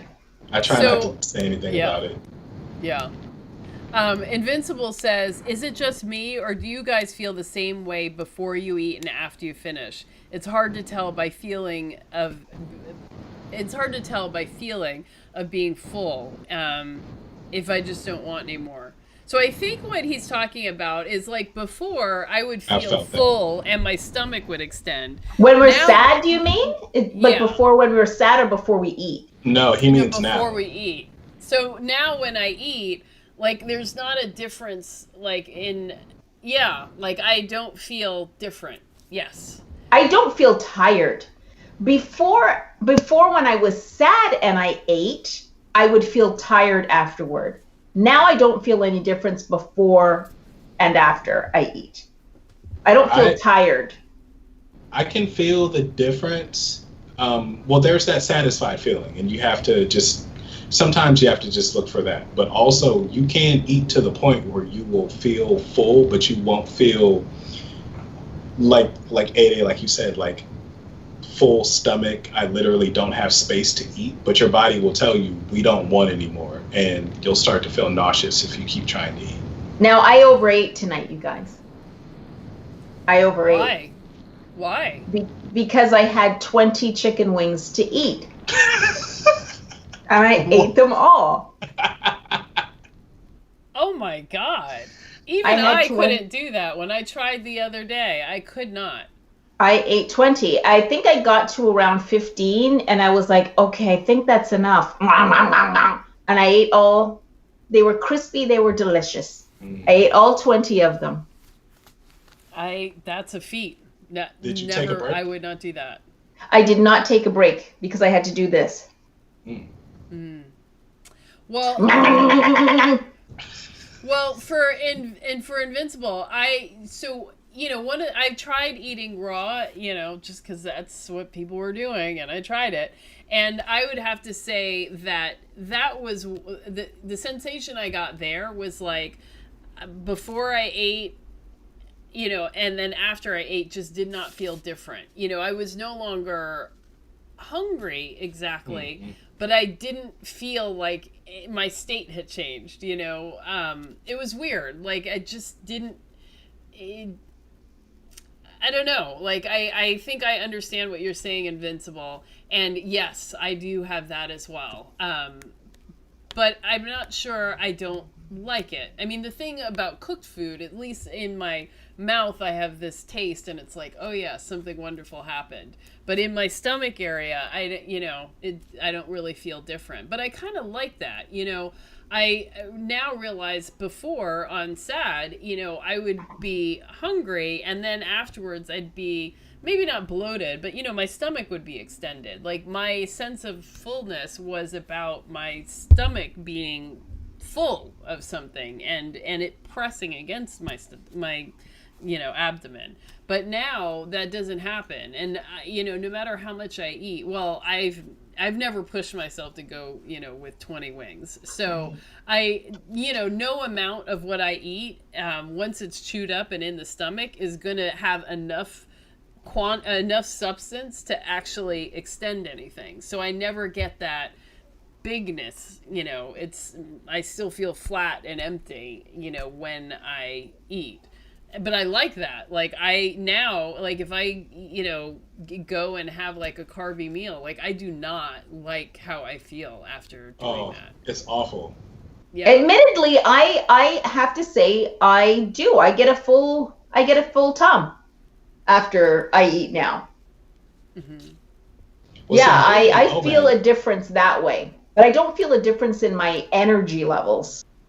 I'm just as pumped and revved up as I am after I eat. Mm-hmm. But yes, I have a full tum. Yeah. John Torres says, you guys are awesome. Thanks for sharing your thoughts Thank and you. tips and humor. Yes. Oh, you're welcome. Yes, absolutely. Then that's a good name. John Torres? Yes. That's a cool name. Are you kidding? Okay. John Torres. My name is John Torres. It's like that. Mm-hmm. It's one of those. Yeah, it's an action movie name. Okay. Well, okay. I mean, I know other John Torreses. It's, Oh. Yeah. I only know one now. Hi, John. Same. But I'll let the other Johns know. They should all know they have really cool names. Yeah. They should know. So let's see. Let's see. We've got some good chats in here. So Siebla says, I know I'm finished eating when I just don't feel like eating anymore. Jocelyn says, I haven't felt full, but definitely satisfied. And Siebla says, I could totally eat 20 chicken wings. So wait, when you say chicken wings, you're talking about like the little arm thingy that sticks off as well as the other part? Yeah. Yes.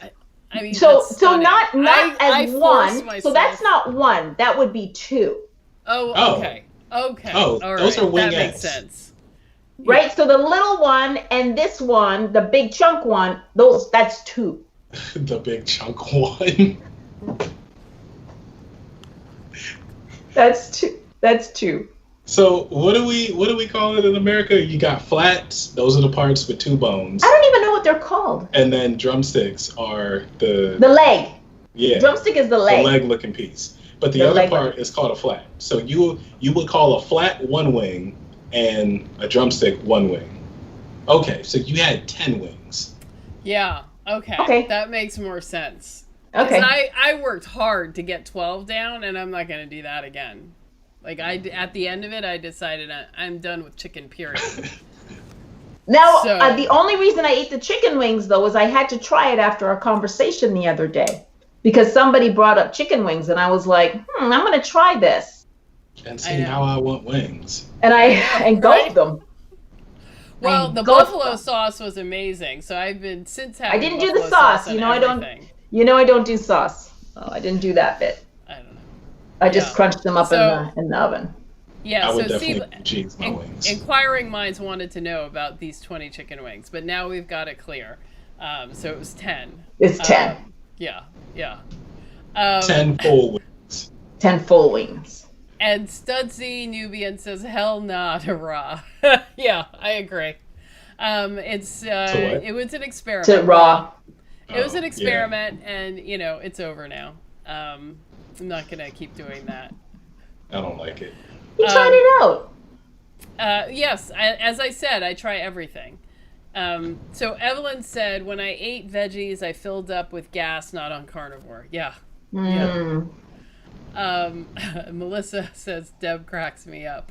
Can I say, I'm too truthful, Melissa. I tell the truth. Yeah. Virginia says you're a lightweight. 10 wings. Right on, Virginia. Right on. Virginia, I know you're in Ontario. I know she you will are. Find you. And then Seabliss says, not even a whole wing because you didn't even have the tips. I admit I don't eat the tips either. Wait, Seabliss people says, eat the tip? She says this is a country gal moment. I know what she's talking about. Yes, I don't know what she eat those. The end that's all sticking. It's just like a triangle. Hard. Yeah. You mean with the nail in it? Yeah. Not the nail, the nail. Dude, what part of the body are you eating? The nail, like the part of the wing that sticks out of the thing. Yeah, that's what she's talking about. Yeah.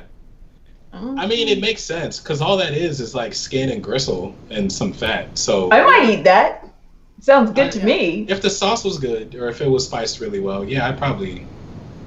I would. Well, when I was a kid, the only that. part that I really liked was the fried chicken, the skin.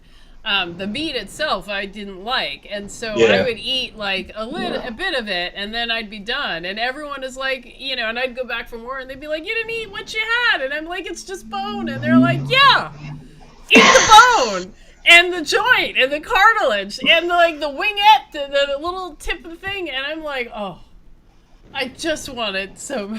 Fried chicken skin. Why do I have to have all of this other stuff? Chicken skin is good. Oh, so it was a whole thing in my family. Like, I only ever would get one piece of chicken because I wouldn't eat the rest of that stuff. So Studsy Nubian says the tip is the best part. So Studsy, did you say you were from Atlanta? So yeah, this must be a southern thing. And Invincible says, "Oh, I both of those." I'm not sure what you were saying. The wing and the thing. The wing and the thing. Probably. That's probably what it means. So, and then Seabliss will also go to town on some of the chicken necks and backs. Yes. So chicken backs are oiliest. So good though. Yeah. Okay. Yeah. Okay. So Deb, when you cook a whole chicken, there's that whole middle. Yeah, you cut the breast off. Arien, I cook a whole chicken now. You were just making these faces like. I was thinking about it. And then you can pull the pieces of meat out from the. Yeah. Yeah. And Invincible says, that reminds me, I knew a Hispanic guy that told me his grandmother would give him and his cousins the meat off of a chicken, and she would eat the marrow out of the bones. She's over 100 years old. Yeah. That's what I plan on doing with my boyfriend who's 50 years younger than me, dancing on the dance floor. Thank you. At the disco. At the disco. At the club. 2070. Yeah, what would that be? Yeah. I wonder if it's going to be like Zoom. It'll be like Zoom discos. We're never going to see each other again in real life. It's just all virtual. Oh, remember 2020? Right now. Uh-huh.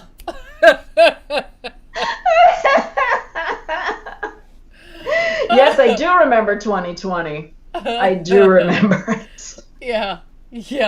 Oh my God, there are going to be people who were born after this.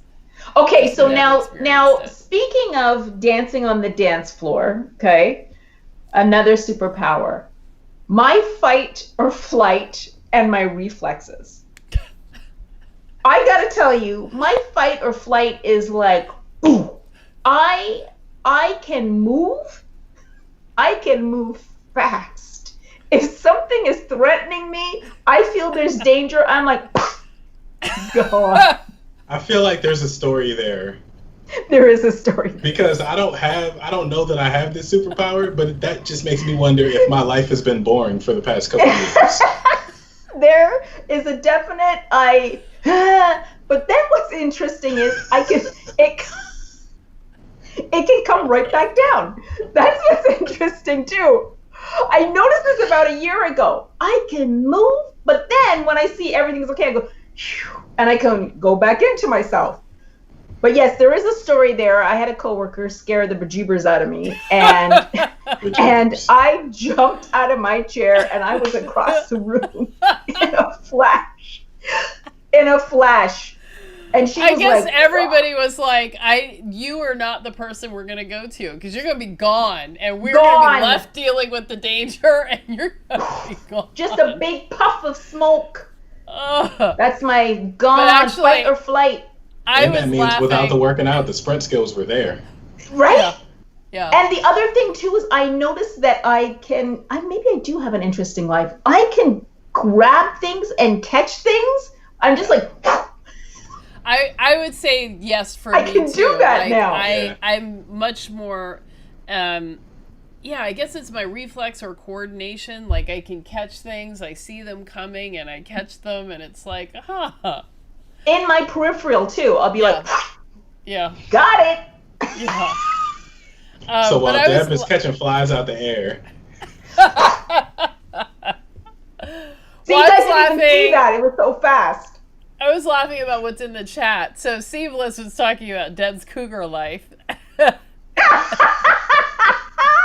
need to see this. And Invincible says, was that a shot glass he just had? So I wasn't looking at Arien when you took a sip. I wasn't either. What were you drinking? What kind of big ass shot? No, it's a jar. This is in the South, a jelly jar. That's what's in a jelly jar. This is not a shot glass. Nowhere. It's not a shot, but it's that jelly jar is what you drink your vodka stuff out. Now, if they asked me if this was moonshine, I would understand. That is great. My family's from Mississippi. This could have been, but no. Liquid grains. Now, Studsy says his dad used to chew the bone down to the marrow. Yeah, in my family, my dad did too. And I just did not like that. There was no wasting. And Seabliss agrees, that's definitely a moonshine glass. I'll take that. But I do drink out of mason jars too. I don't have any more glasses anymore. They're just all mason jars. I have glasses and I don't like them anymore. I only want jars. Yeah. Well, yeah, it's just easier. There's something about a jar. It feels better. Maybe because it's got the texture on it. I don't know. I use them a lot for saving stuff, so I just have a lot. Yeah. Like I have a jar of ghee, a jar of bacon grease, and of tallow. So that's the only reason I have my mason jars is for the bacon, the bacon fat. Invincible says that's not what I thought I saw. I'm from Mississippi. That's a moonshine glass. And Evelyn uses mason jars too. Yeah. So. Yeah, they're super useful. Yeah, definitely. So, we have gone over a lot of superpowers. And yeah. So, anything else that you would add as your superpower? I would say I have... I was going to say that there are still some things outstanding in my life that I hope Carnivore will help to correct. But I do have Raynaud's syndrome, so my Raynaud's has not changed at all. It's still the same. I still have that. I still suffer from that. I'm hoping that maybe one day Carnivore might fix it, but it's not a fix-all, be-all, end-all necessarily. And I think that's important. I think when we listen to the influencers and the gurus, they all talk about Carnivore and it's so this and that. And it's like, we're still going to die and we still get sick. We still have accidents. We still get hurt. So, we can't look at this as a corrective all for fix all. And I also do think people should go to the doctor and sometimes take medicine. There is medicine that is helpful. You know, we do interventional and medicine, like when you've broken something or been in an accident, like we do that very well. It's just this chronic disease stuff we don't do well. So, yeah, so sometimes, you know, go to the doctor, get a prescription. Sometimes that can quicken the process of getting better, and there's nothing wrong with that. We should do that. It has not improved my sleep. I always hear people talking about how talking about Carnivore, my sleep is wonderful. Hasn't improved my sleep. Oh, that sucks. My sleep's really good as long as I actually go to bed. Well, like, that's what I need to do. Arien, I need to go to bed. Yeah. Yeah. I mean, that's my issue. Mine too. When I actually go to bed, I sleep so perfect, and I wake up perfectly, no alarm. It's like sometime from 6 to 7 o'clock, like naturally. Versus lately, I go to bed sometime from 12 to 2, and I screw myself all up. Yeah. It's the stupid line.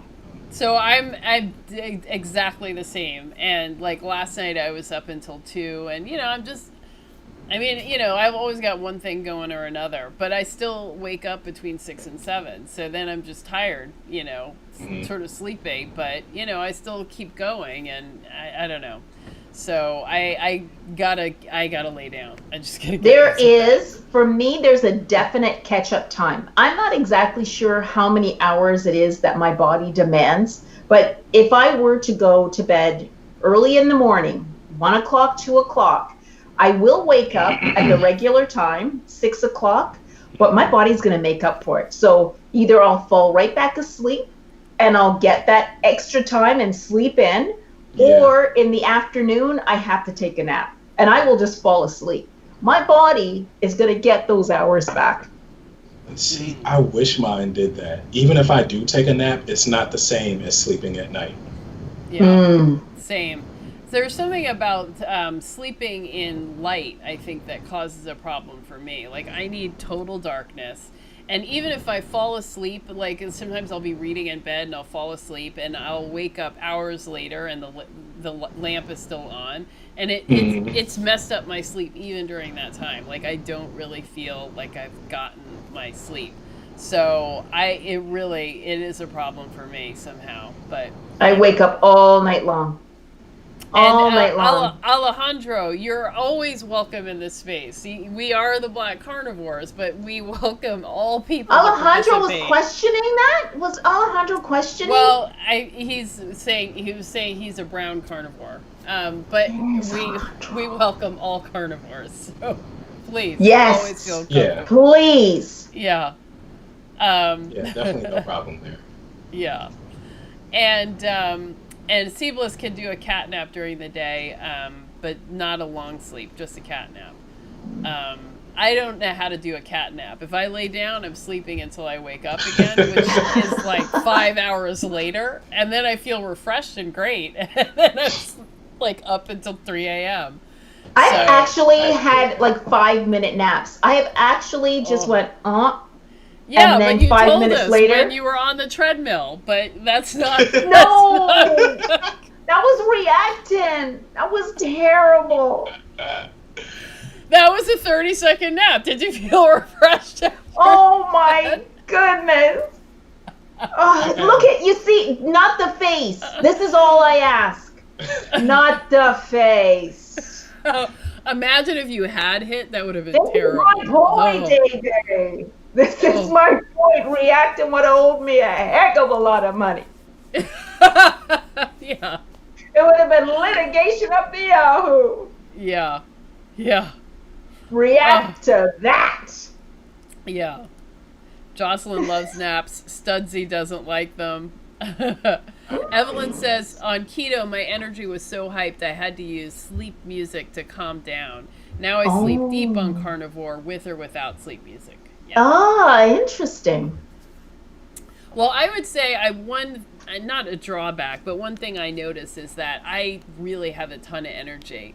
And I do feel like I need to be doing more physical activity to just burn off some of that energy. And I'm definitely feeling like my body's kind of like, all right, we're revving up, we're revving the engine and we got nothing to do. So come on, let's do something. But then I don't do anything. So that's definitely something I've been noticing.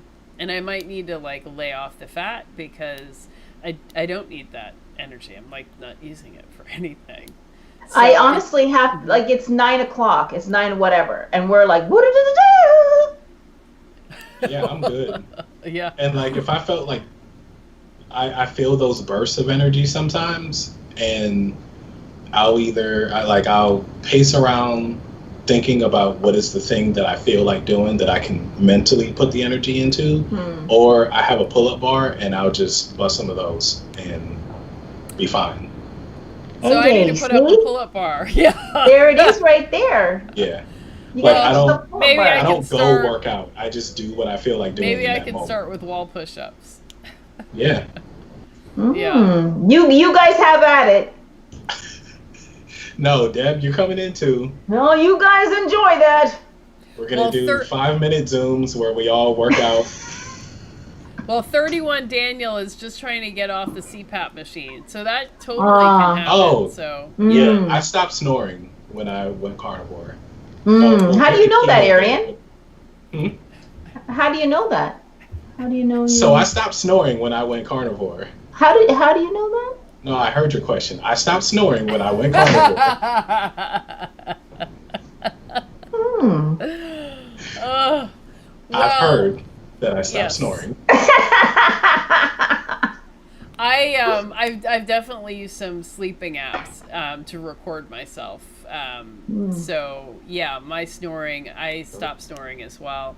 That was a really big deal because it used to be. How embarrassing was that to listen to yourself? Yeah, people used to complain a lot. It's not good. People? Like, my question for Arien was one thing. Now I got to ask you, what are you talking about, people? What? Who are these people? Who are these people? A-Day, what is going on? See, no answer. No. See what happens? I get no answers.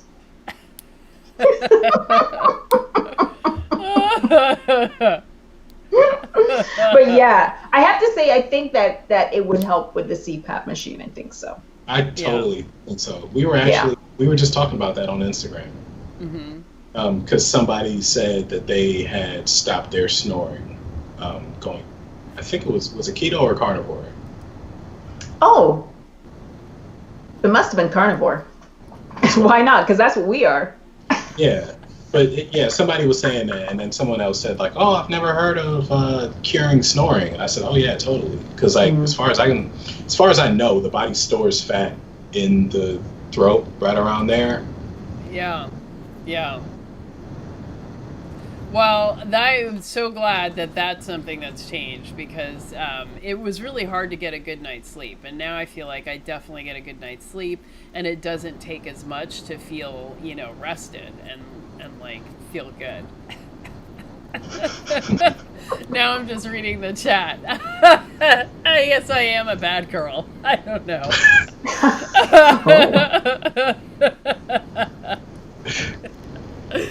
Yeah. Here's Seamless again with the people inside people. So yeah, we're now at Carnivore After Dark. So it might be time. It might be time to call it.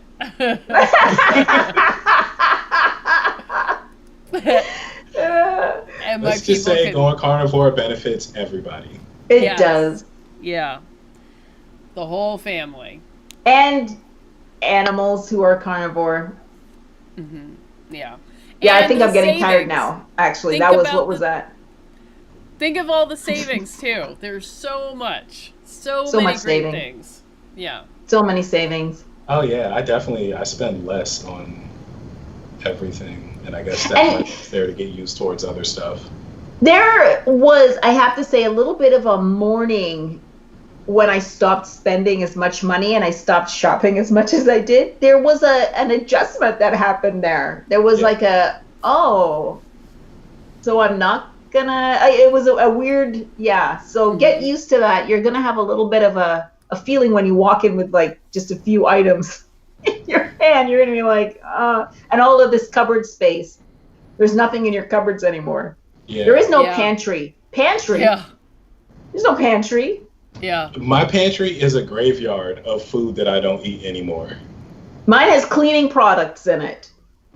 Well, even my refrigerator, it has one thing that's defrosting and, a container of lard, a container of tallow, and sometimes a carton of eggs. And then, like a bottle of hot sauce, like just really nothing in it. So yeah. People come over and they're like, you have no food. And I'm like, what are you talking about? I have like a feast for dinner. Look at this defrosted steak.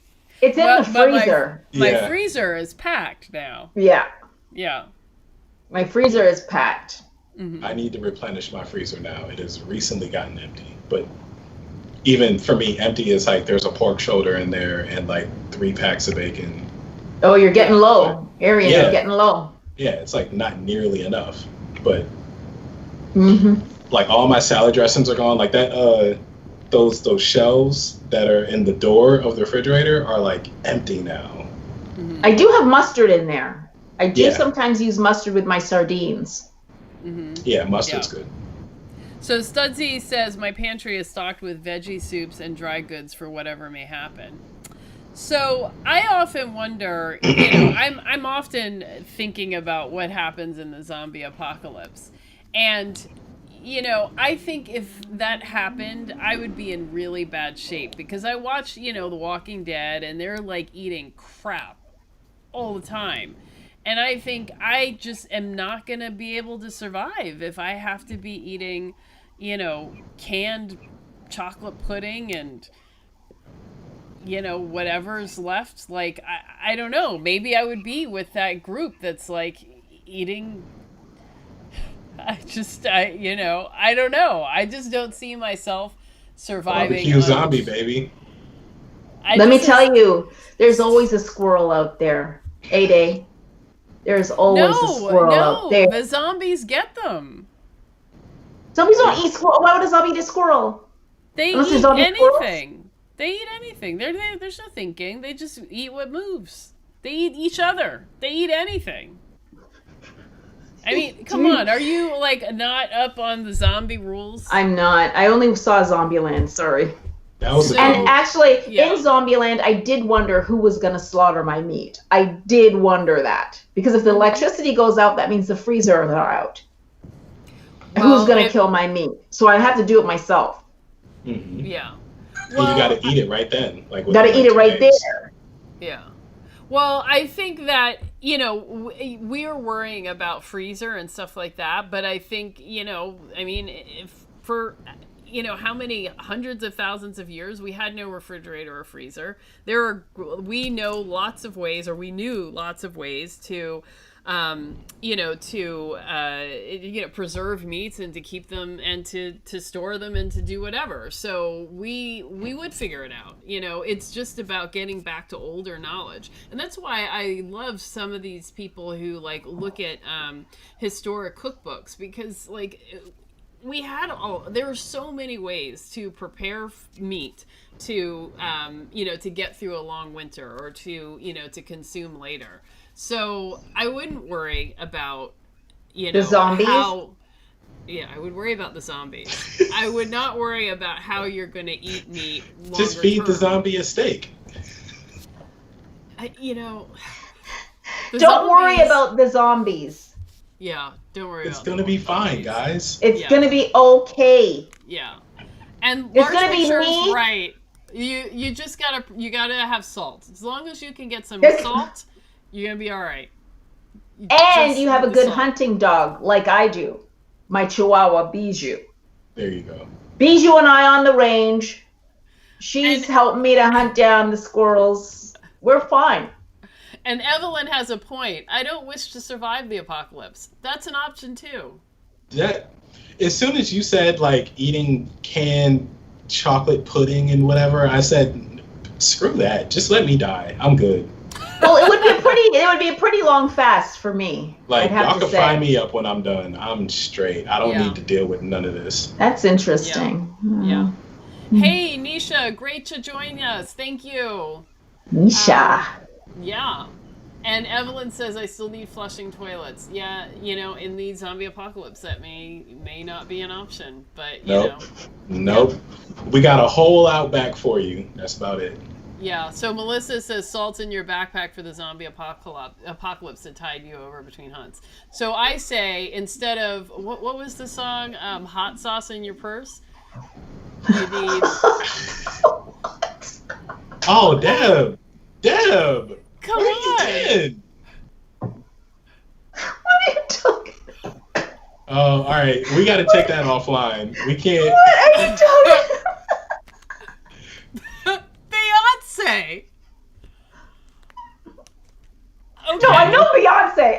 Beyonce, but I don't know what you mean hot sauce in your purse. I don't know what that means. Hot sauce in my bag, swag. I don't know. That was a line in a song. Okay.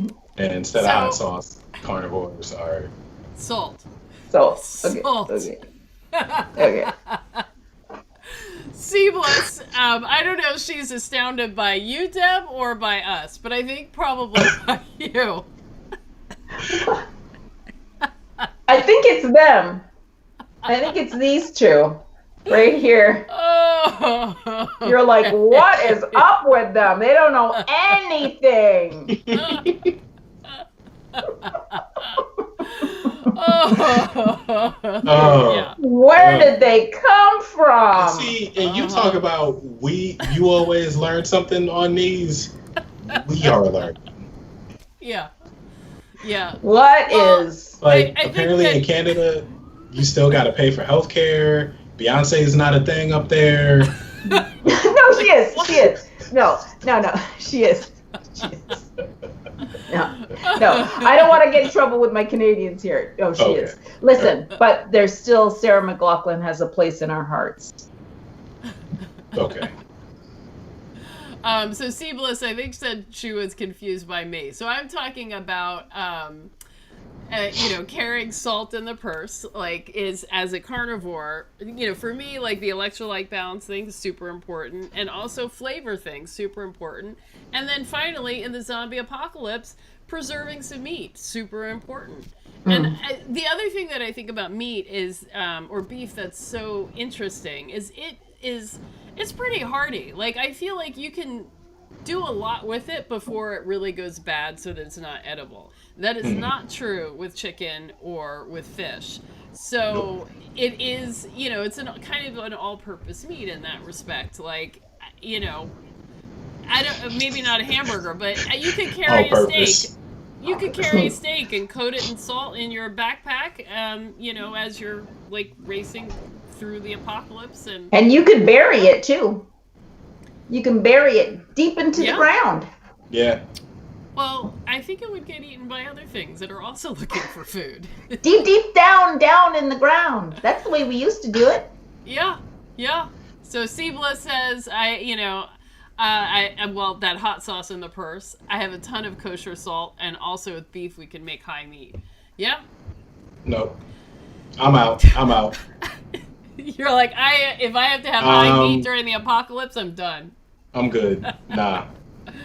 Nah, we could sit it out so that the air hits it and it dries and makes some sort of jerky. Sure. High meat? No, I'm good. Mm-hmm. Yeah. I'm gonna have to Google that one. Oh. So, do you have a computer around you now that you could just do it? Like, besides the screen that has Skype on it? Because I want to see your reaction to what high meat is. Oh, I'll have to look it up. Yeah, you'll have to look that up. I'll have to look that. Yeah. I don't know. But, but overall, I do think about, like, what, the question is, like, what happens when you're in a situation where you just don't have access to the foods that are going to work for you. So if you're following a carnivore diet, and whether you're, traveling and you're flying for 28 hours going around the world and going through different airports and whatnot, what do you do and how do you handle that? And so, yeah. I have an answer. Got an answer. Yeah. I fast, and I have fasted. Mm-hmm.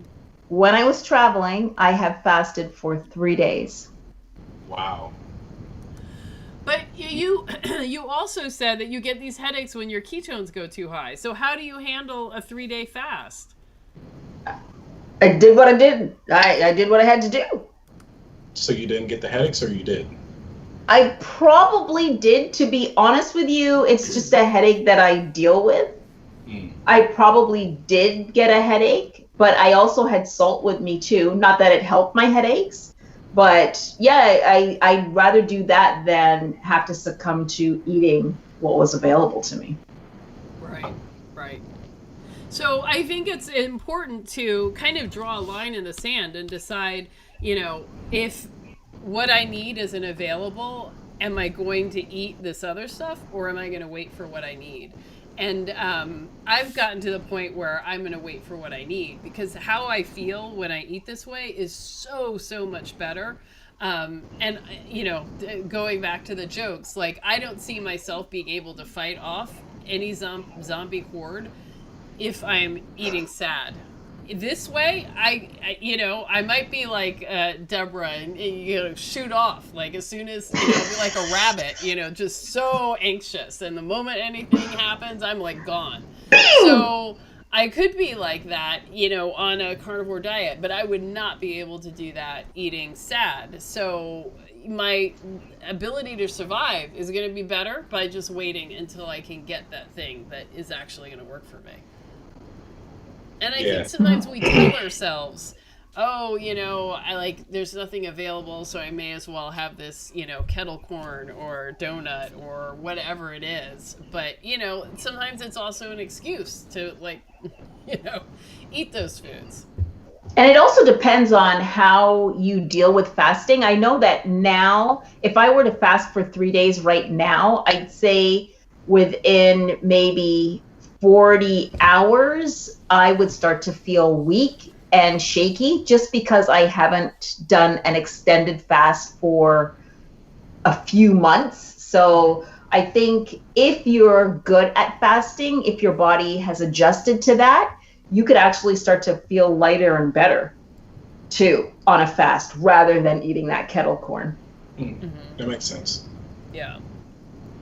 Now, there's talk in the chat about this high meat, so I'm going to read through it, and Arien, watch Deborah's face very carefully as she comes to understand what it is. All right. I'm ready. Let's see.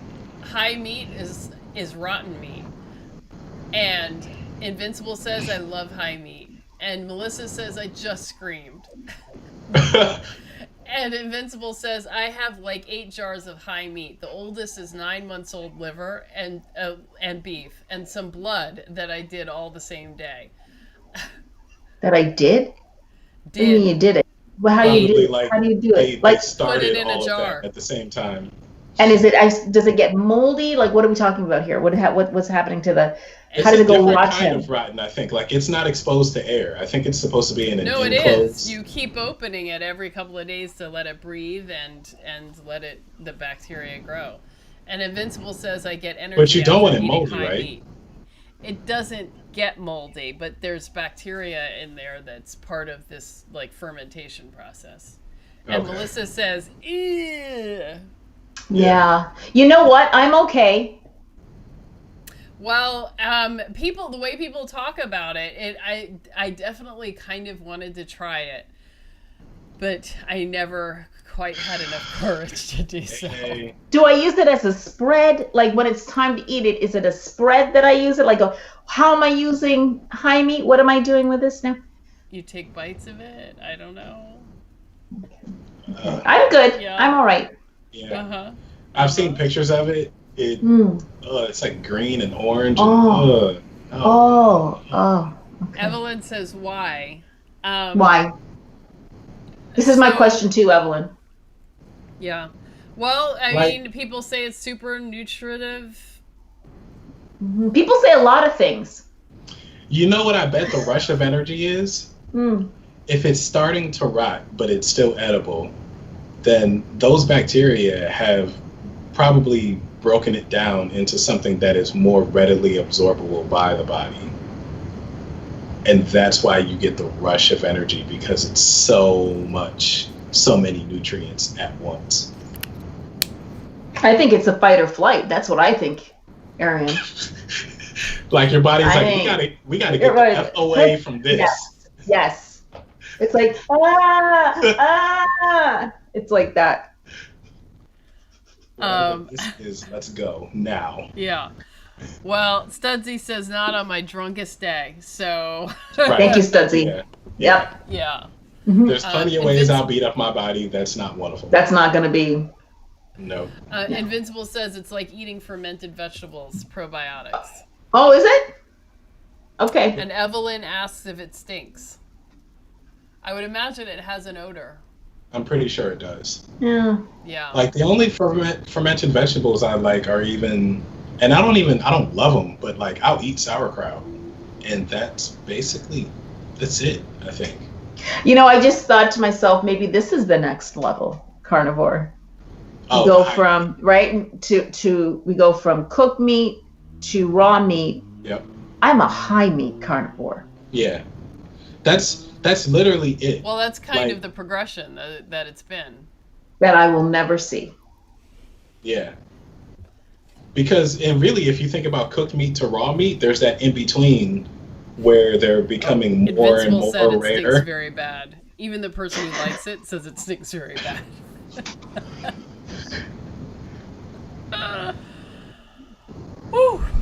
Yeah, but yeah, everybody's like, you start off just eating well done meat because you're a Neanderthal and you don't know any better, and then you get more and more rare, and then some people go all the way to raw, and there's a subreddit like raw carnivore or something, because zero carb is like the biggest subreddit, but you're not allowed to talk about raw meat in zero carb. Yeah. They will ban you for doing that, and then people take that all the way to high meat. So I did join the raw subreddit because, you know, I thought I would like try it because all these people said all these great things. So I'm good. I definitely felt more energetic, I guess, or lighter. Like, you know, I guess I would say that there is more maybe better digestion, or you assimilate the food faster, and I don't know. I think so. I mean, I don't think so. When I have more rare meat, I feel that. But it was not better enough to be worth not having the taste of cooked meat. I have to say, I think that there's something about the cooking process that helped with regard to our evolution. Most certainly, because we're starting to break down the meat and we're starting to pull out, you know, the nutrients from the meat in that cooking process. I'm not on the raw, but you know what? If you are, good for you. Yeah. Good well, for y'all. It's definitely worth trying everything once. But, you know, every culture does have raw food as part of their cuisine. So, you know, you see it around the world. So it's kind of like, you know, it's definitely worth trying. I made steak tartare with raw egg yolk. It was good. That actually benefited though by adding like cornichon or like pickles. There's something about that acidicness that really helped with the taste of the meat, the raw meat. But you know, once again, people make ceviche. I mean, they make sushi. There's but as humans, right? As humans, if it's there, well, right? Doesn't necessarily mean it's right. True. Yeah, it does make sense to me though that if we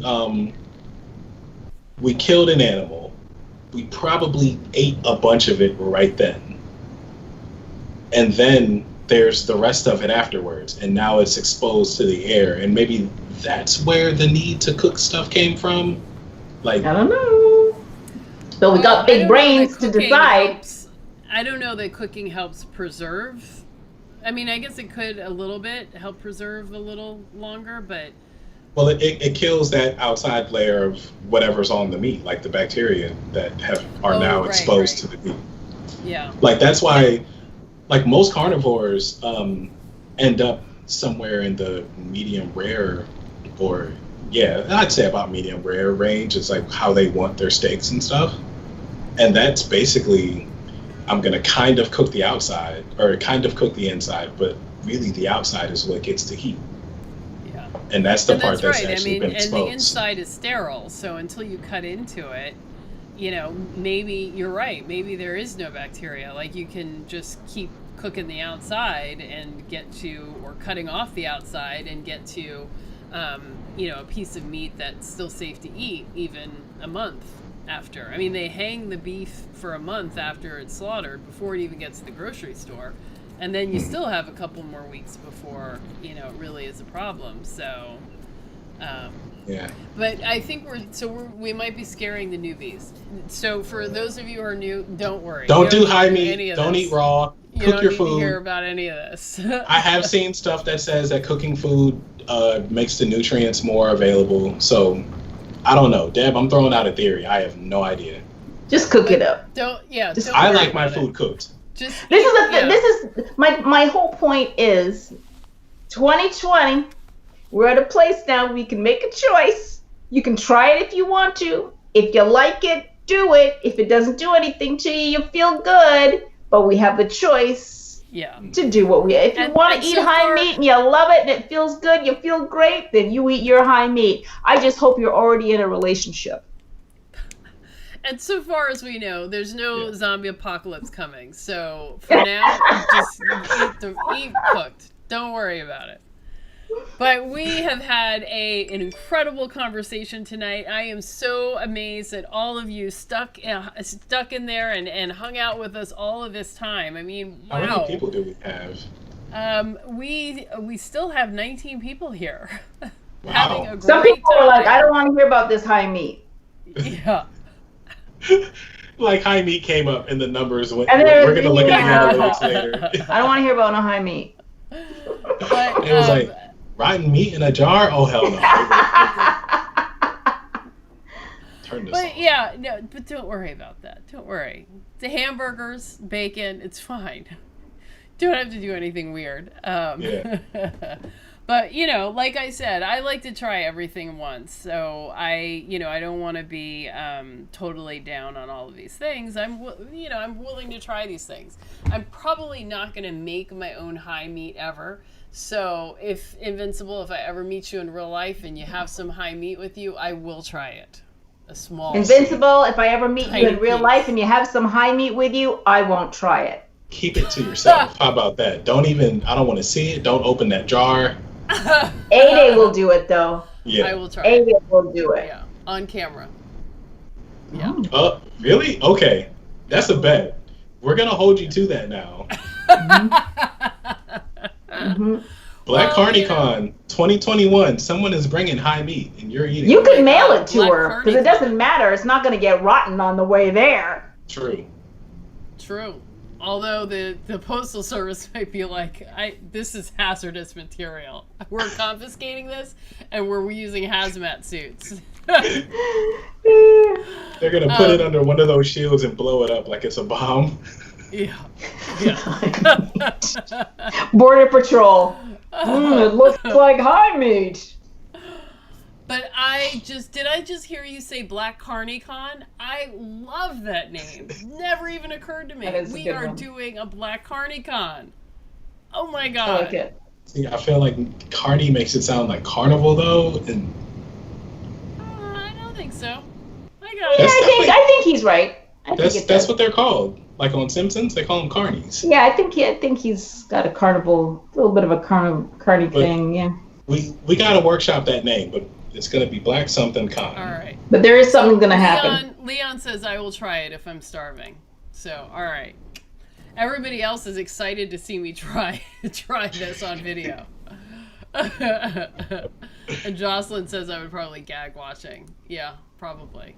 I think I will. I'll laugh my off. Yeah. That's what I'll be doing. Yeah. I'll do it. I'll try it. All right, guys. So, fantastic conversation. If you didn't hit the like button already, I ask you to hit it again because we have got to get these numbers up and make sure that lots of people see us. So, hit the like button, subscribe, all of that. Large picture, Carney Crush. Love it. Yep. And Melissa says a convention would be lit. It would be. So we are definitely doing it. As soon as the world opens up again, we are going to make that happen. So I will see you guys. We're going to be back on, oh, nice, hitting the like button. Love it. So we'll be back on Thursday, and we will see you then.